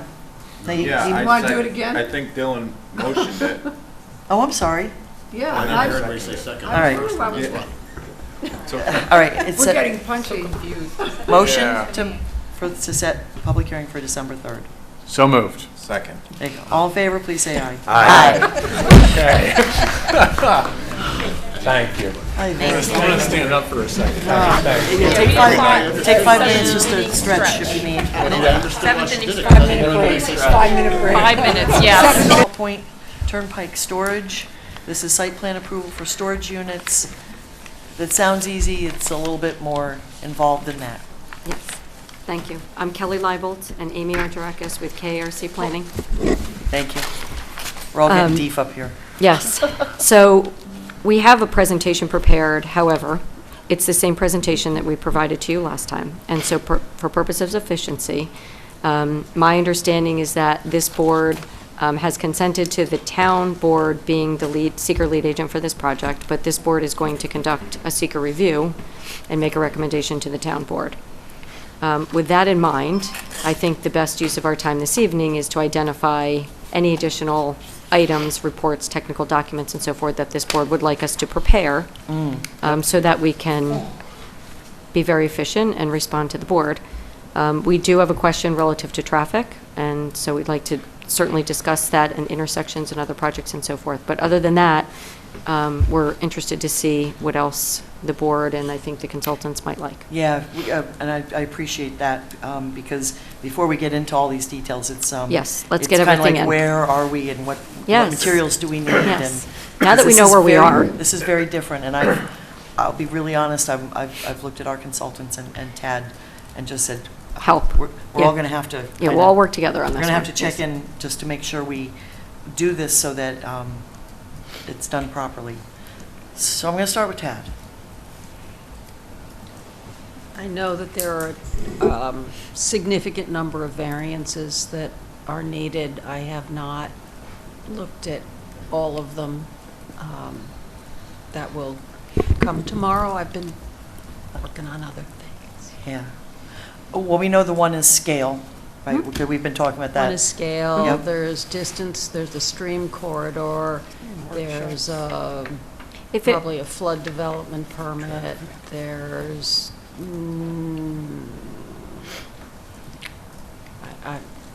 I mean, we're happy to sit if you Yard want to do setbacks an and- offline meeting. I was and going to just- say yeah. that this let's do might that. be Yeah. of the nature And just that- identify the list, if you want Yeah. to try to set something next week, and we can sit and Yeah. just go through that list. Yeah. Because we would, of course, love to get a plan that looks reasonable, and then we go over to the ZBA and have a discussion with them. Once we do seeker. We can start with them and just have a Yes, discussion with this is them, at true. least get some We can do input, parallel. and then Yep. come back to you for Yep. seeker. So I think it would be, this is one of those cart horse and Yep. pulling a car at the same time, so there's 3 different things. No, and that's where offline meetings are very helpful. Yes, okay, so we'll reach out and see if we can Yep. address those area Yep. variances. Okay, Excellent. Huh. one done. There you go. Bonnie. Next? There is a stream that goes across. It seems like a fair amount has been disturbed. What activities are going on there now? So, and whether those have any potential effects? And has anyone thought about, or has there been scheduled a field visit to look at the site? This is I mean, we definitely want to go to that site. Okay. So this will be part of our discussion. Okay, great. Because I think It's going to be key, I think. Yeah, to comment on Yeah. seeker, we just need to see what it looks like. Sure. Yes, absolutely. Yeah. Because we understand that there's sloping and it's kind of a It would large help to go to the parcel site. and- Yeah, Yep. we're happy to do that. Yeah, Whenever thank the you. board wants to go and schedule a meeting. Excellent. Thank you. Thank you. Pete? Well, wow, throwing stuff at me, huh? You know, we discussed on our call, and I was speaking with Kelly on, several different projects, but, to get through like seeker, we would need something from the Department of Transportation saying that they would allow an access there. I think anybody driving like by there, can see that there could be an issue, with sight distance there, right at, the corner there. It's right on a corner. We would need a preliminary stormwater pollution prevention plan to see if they can control, you know, the drainage. There's a lot of, you know, impervious area packed in there. There's a fairly steep hill behind the site. There was also some talk about a concern about moving, you know, the stream, and then at the same time, we have a 100-foot, you know, buffer on the stream, so you're making the 100-foot infringement on somebody else's property, you know, like greater by moving, you know, the stream now. So, I mean, those are just, you know, like my, those are, you know, my things. Right. Thank you. Those were kind of our top three Yeah. items. Victoria. I don't have anything additional to add to the list. Okay. Dylan. This is You a know, weird one. Yeah, it is. I mean, it feels like ZBA's driving the train on this one a little bit. Like, you know, we have this scale variance that's, I imagine, necessary to make this project feasible, Right. and it's a pretty big Big ask. And so I'm hesitant. I don't know how, like, I mean, it's sort of up to you, but like, how deep down the rabbit hole do we want to get on this thing before you've got a perspective from the ZBA and before, you know? Sure. In order to get to the ZBA, we just need to get that list from Tad. And so I think the primary issue should be sitting with her, getting that list, and then move to the ZBA. So hopefully tonight, this board can, I don't think we need your authorization to go to the ZBA, but if you can give us the No. nod that we can go to the ZBA, and then that's the next board that we would go to. And again, it's going to be a back and forth, so they're going to need Yes. to opine in on it, and then we're going to obviously need to come back here. They can't take action until this board, you know. Right, but I think that's very important. Well, you know, so I mean, I'll say sort of off the bat here that I'm concerned about the scale of the project and the amount of work that they're proposing to do on the site and the amount of activity, everything that they want to do on here. It's a pretty constrained site, and it's packing a lot in there, and that involves just, there's a lot to do for it. The scale of the variances being requested speaks to that. I won't go further than that right now. We've had some particular issues come up, but I think this is a challenging one. This is a tough one. Yeah, I think the purpose, thank you, Dylan, for tonight's meeting is really to just collectively try to get everything that's going to go into the bowl, and then we'll start to, you know, deal with the balls in the air. Yep. But that's helpful, thank you. Yep. Mr. Waters? Nothing else. Ms. Wasser? No, I think the scale and the stream are enough to wait on. Mr. Oliver? I think for me, the site walk's going to be key, and I also agree with Pete on the DOT and the, you know, strange part of that intersection. Okay. But, you know, obviously that's kind of outside of us, but that's Right. For secret purposes, that's where I'm at. Thank Okay. you. Thank you. Ms. Lee? Yeah, I have no comment right now until after you speak with Tad offline and we get a little further down the process. Okay. Thank you. Mr. Grucio? No comment. Okay. I would say the concerns that I've heard are my concerns. Okay. Site walk, I think, will be very important, but really distilling down, working with Tad, identifying all the variances that are needed, and just laying out the fabric of what we're facing is the most important piece. Understood. Okay. But I don't see anything, you know, that seeker does its thing, right? It'll work out. Exactly. I mean, that's the whole point. We'll work through it. And yeah, sometimes the mitigation is what is either a make or a break. Yes, of course. Yep, so we'll just kick it off and... Okay. I just have a couple of questions. In December or deeper into the winter? You're waiting for the ZBA conversation? No, they're waiting. We're going to meet next week. We're going to do an Just offline meeting. wait for Tad. We're going to do an offline meeting next week. And then, I mean, we can set a site walk whatever. anytime. Yep. Might be your last one. I have a couple of questions, if Yes. I could. Pete, just one more is on water and sewer, just a preliminary reports on a letter on how we're going to address that. Yeah, I mean, for that facility, I mean, There's like 2 bathrooms. yeah, I mean, there's not going to be a lot of water and Okay. sewer, so, Yep. I Okay. mean, just. And the house, right? Yeah, just in those, that's where the bathrooms would be, yeah. And they're there now. Yeah, so I mean, Okay. just a Some- narrative a or letter. something Yep, on that. okay. I don't think that's a huge issue. Okay, and then second, on a traffic report, so we obviously would need to provide you with some traffic study, and so the only intersection really that is directly affected here is the one across the street. We did identify, I think, another project that Cynthia had provided to us in the area, so when we do the traffic study, we look at existing conditions, and we look at proposed conditions with this build-out and other projects being built in the area. And so I think there was only one other project that The we... Enclave. The Enclave, yep, that we had identified. Yep. It's also Salt Point Center. I I should- guess that's a little further away, it might not be. You should close check enough to with matter. Poughkeepsie too, right? To Yeah, see if, I don't know, That would be pretty far, but yeah. well, that's true, yeah, right, they are a little far. But I mean, you should, you know, And it that's on a state and county, you know, then you have State the. highway. Right across the street is, you know, the county road, so, I mean, I don't know, I don't think that they would want you to do anything else, but it may not be like a bad idea just to check in with, you know, the traffic people at, you know, the state and the county and see if they're gonna want anything else before you hire Mhm. somebody to go out and. We'll do check with the them, study. okay, because we have someone ready to start, and we just wanted to make sure that we confirm the scope. So that would be the only intersection that I see as being directly impacted. Yes, Okay, I- and then we'll I touch agree. base That with makes Bob sense. Valkine and Yeah. New York State I DOT. agree. Okay. Yep. I think those were our questions, just as far as scope. Okay. So Kelly, when you Microphone, please. relocate when you relocate the stream and if it impacts the flood zone, will that increase the flood area downstream if you're compressing the volume? Well, I'll get an we'll answer, have yep. to- Yeah, we'll have to look at that. Okay.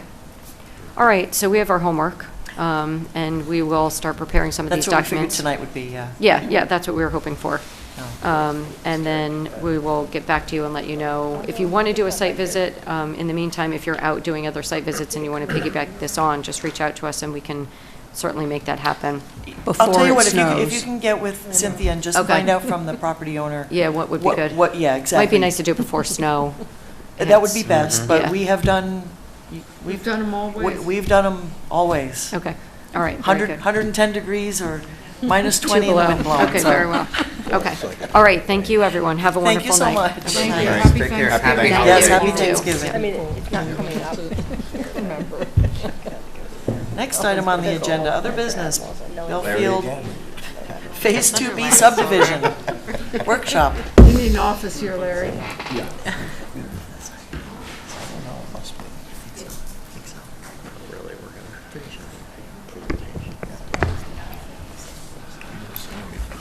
Hi there. Yes, hi, thank you for having us back. You went and took a nap?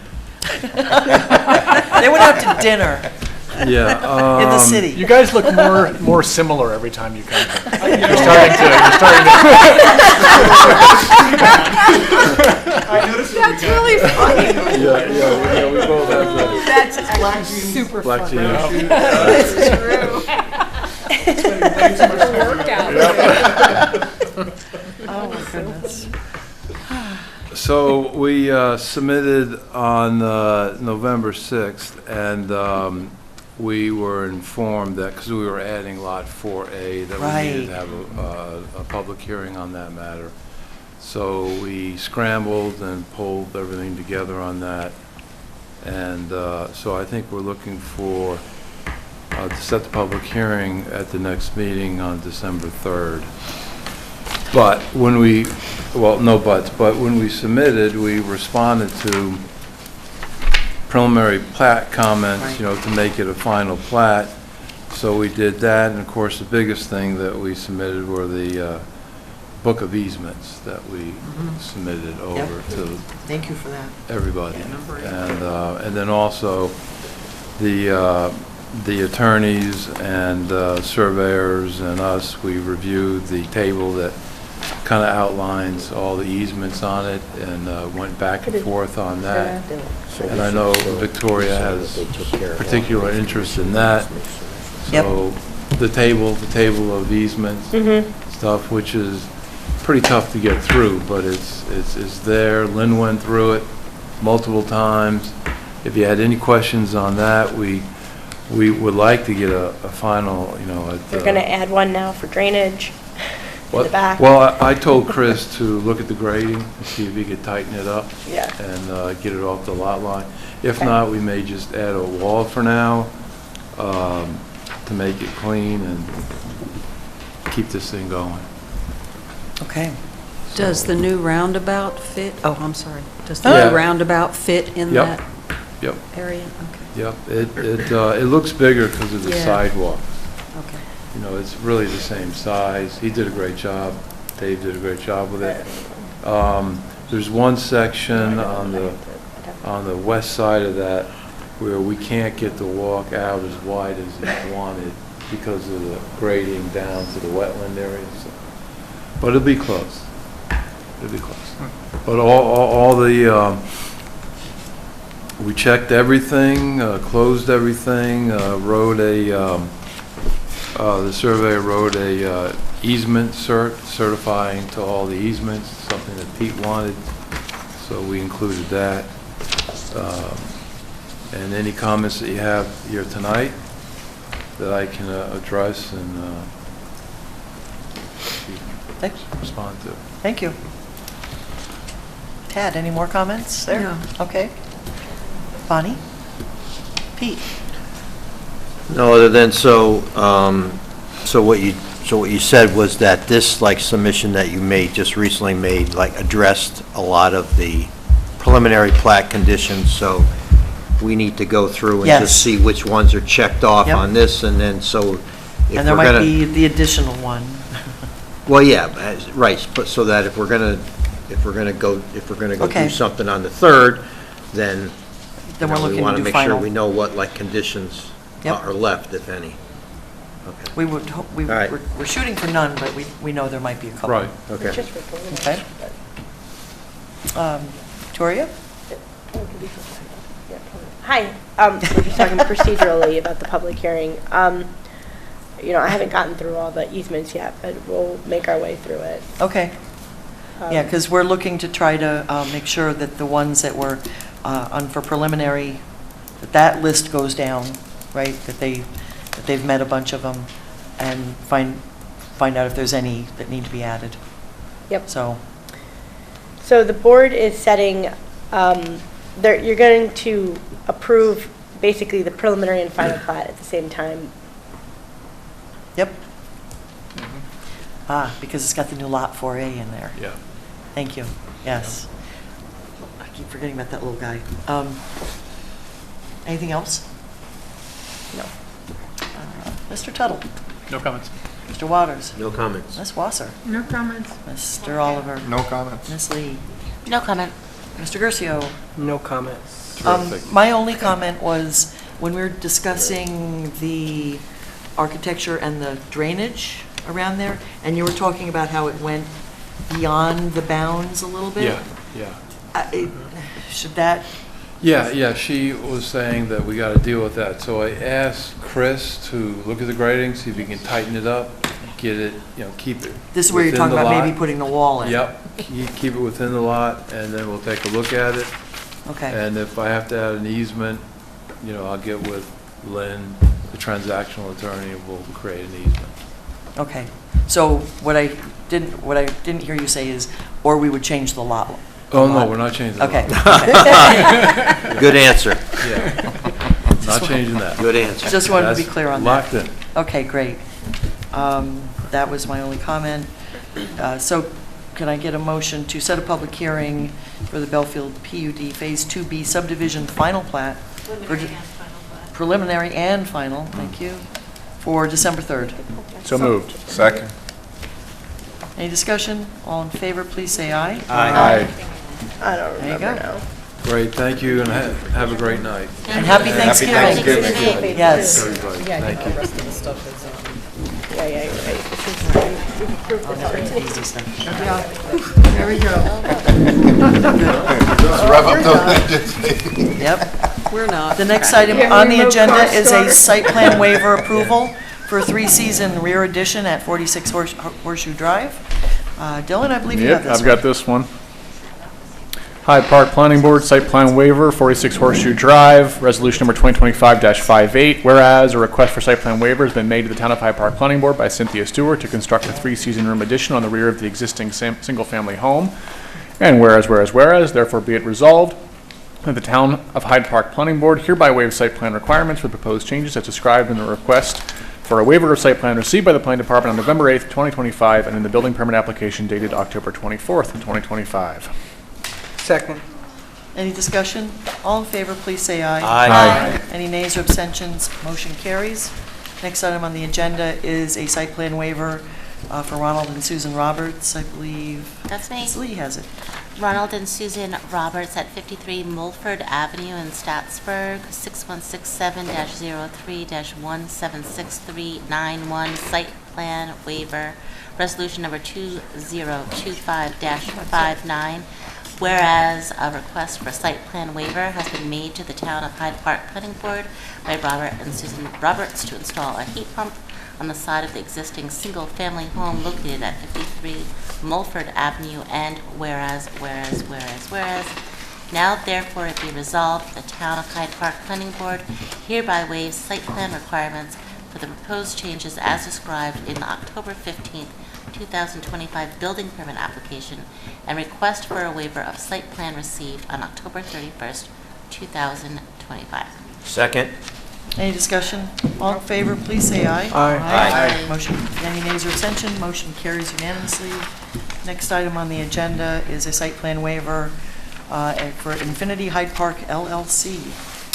Okay, got that one. Infinity Hyde Park LLC, 26 Vanderbilt Lane, site plan waiver, resolution number 2025-60. Whereas an application requesting a waiver of site plan has been made to the Town of Hyde Park Planning Board by Infinity Hyde Park LLC on September 10, 2025, for property located at 26 Vanderbilt Lane, the Town of Hyde Park. And whereas, now therefore be it resolved that the Town of Hyde Park Planning Board hereby waives site plan requirements for the proposed change as described in the building permit received by the Building Department on September 10th, 2025, and per the request of the Planning Board dated September 10th, 2025. Second. Any discussion? All in favor, please say aye. Aye. Any nays or abstentions? Motion carries unanimously. Oh, yes. Next item on the agenda is to consider consenting to lead agency for the DCWWA request for seeker lead agency for the Greenfields Interconnection Project. So we either have or they're sending a consent form. We met with them this week and just said that, you know, we would vote to consent to have them be seeker as long as they keep us in the loop and give us, you know, let us know where they stand with all the materials and other approvals. So moved.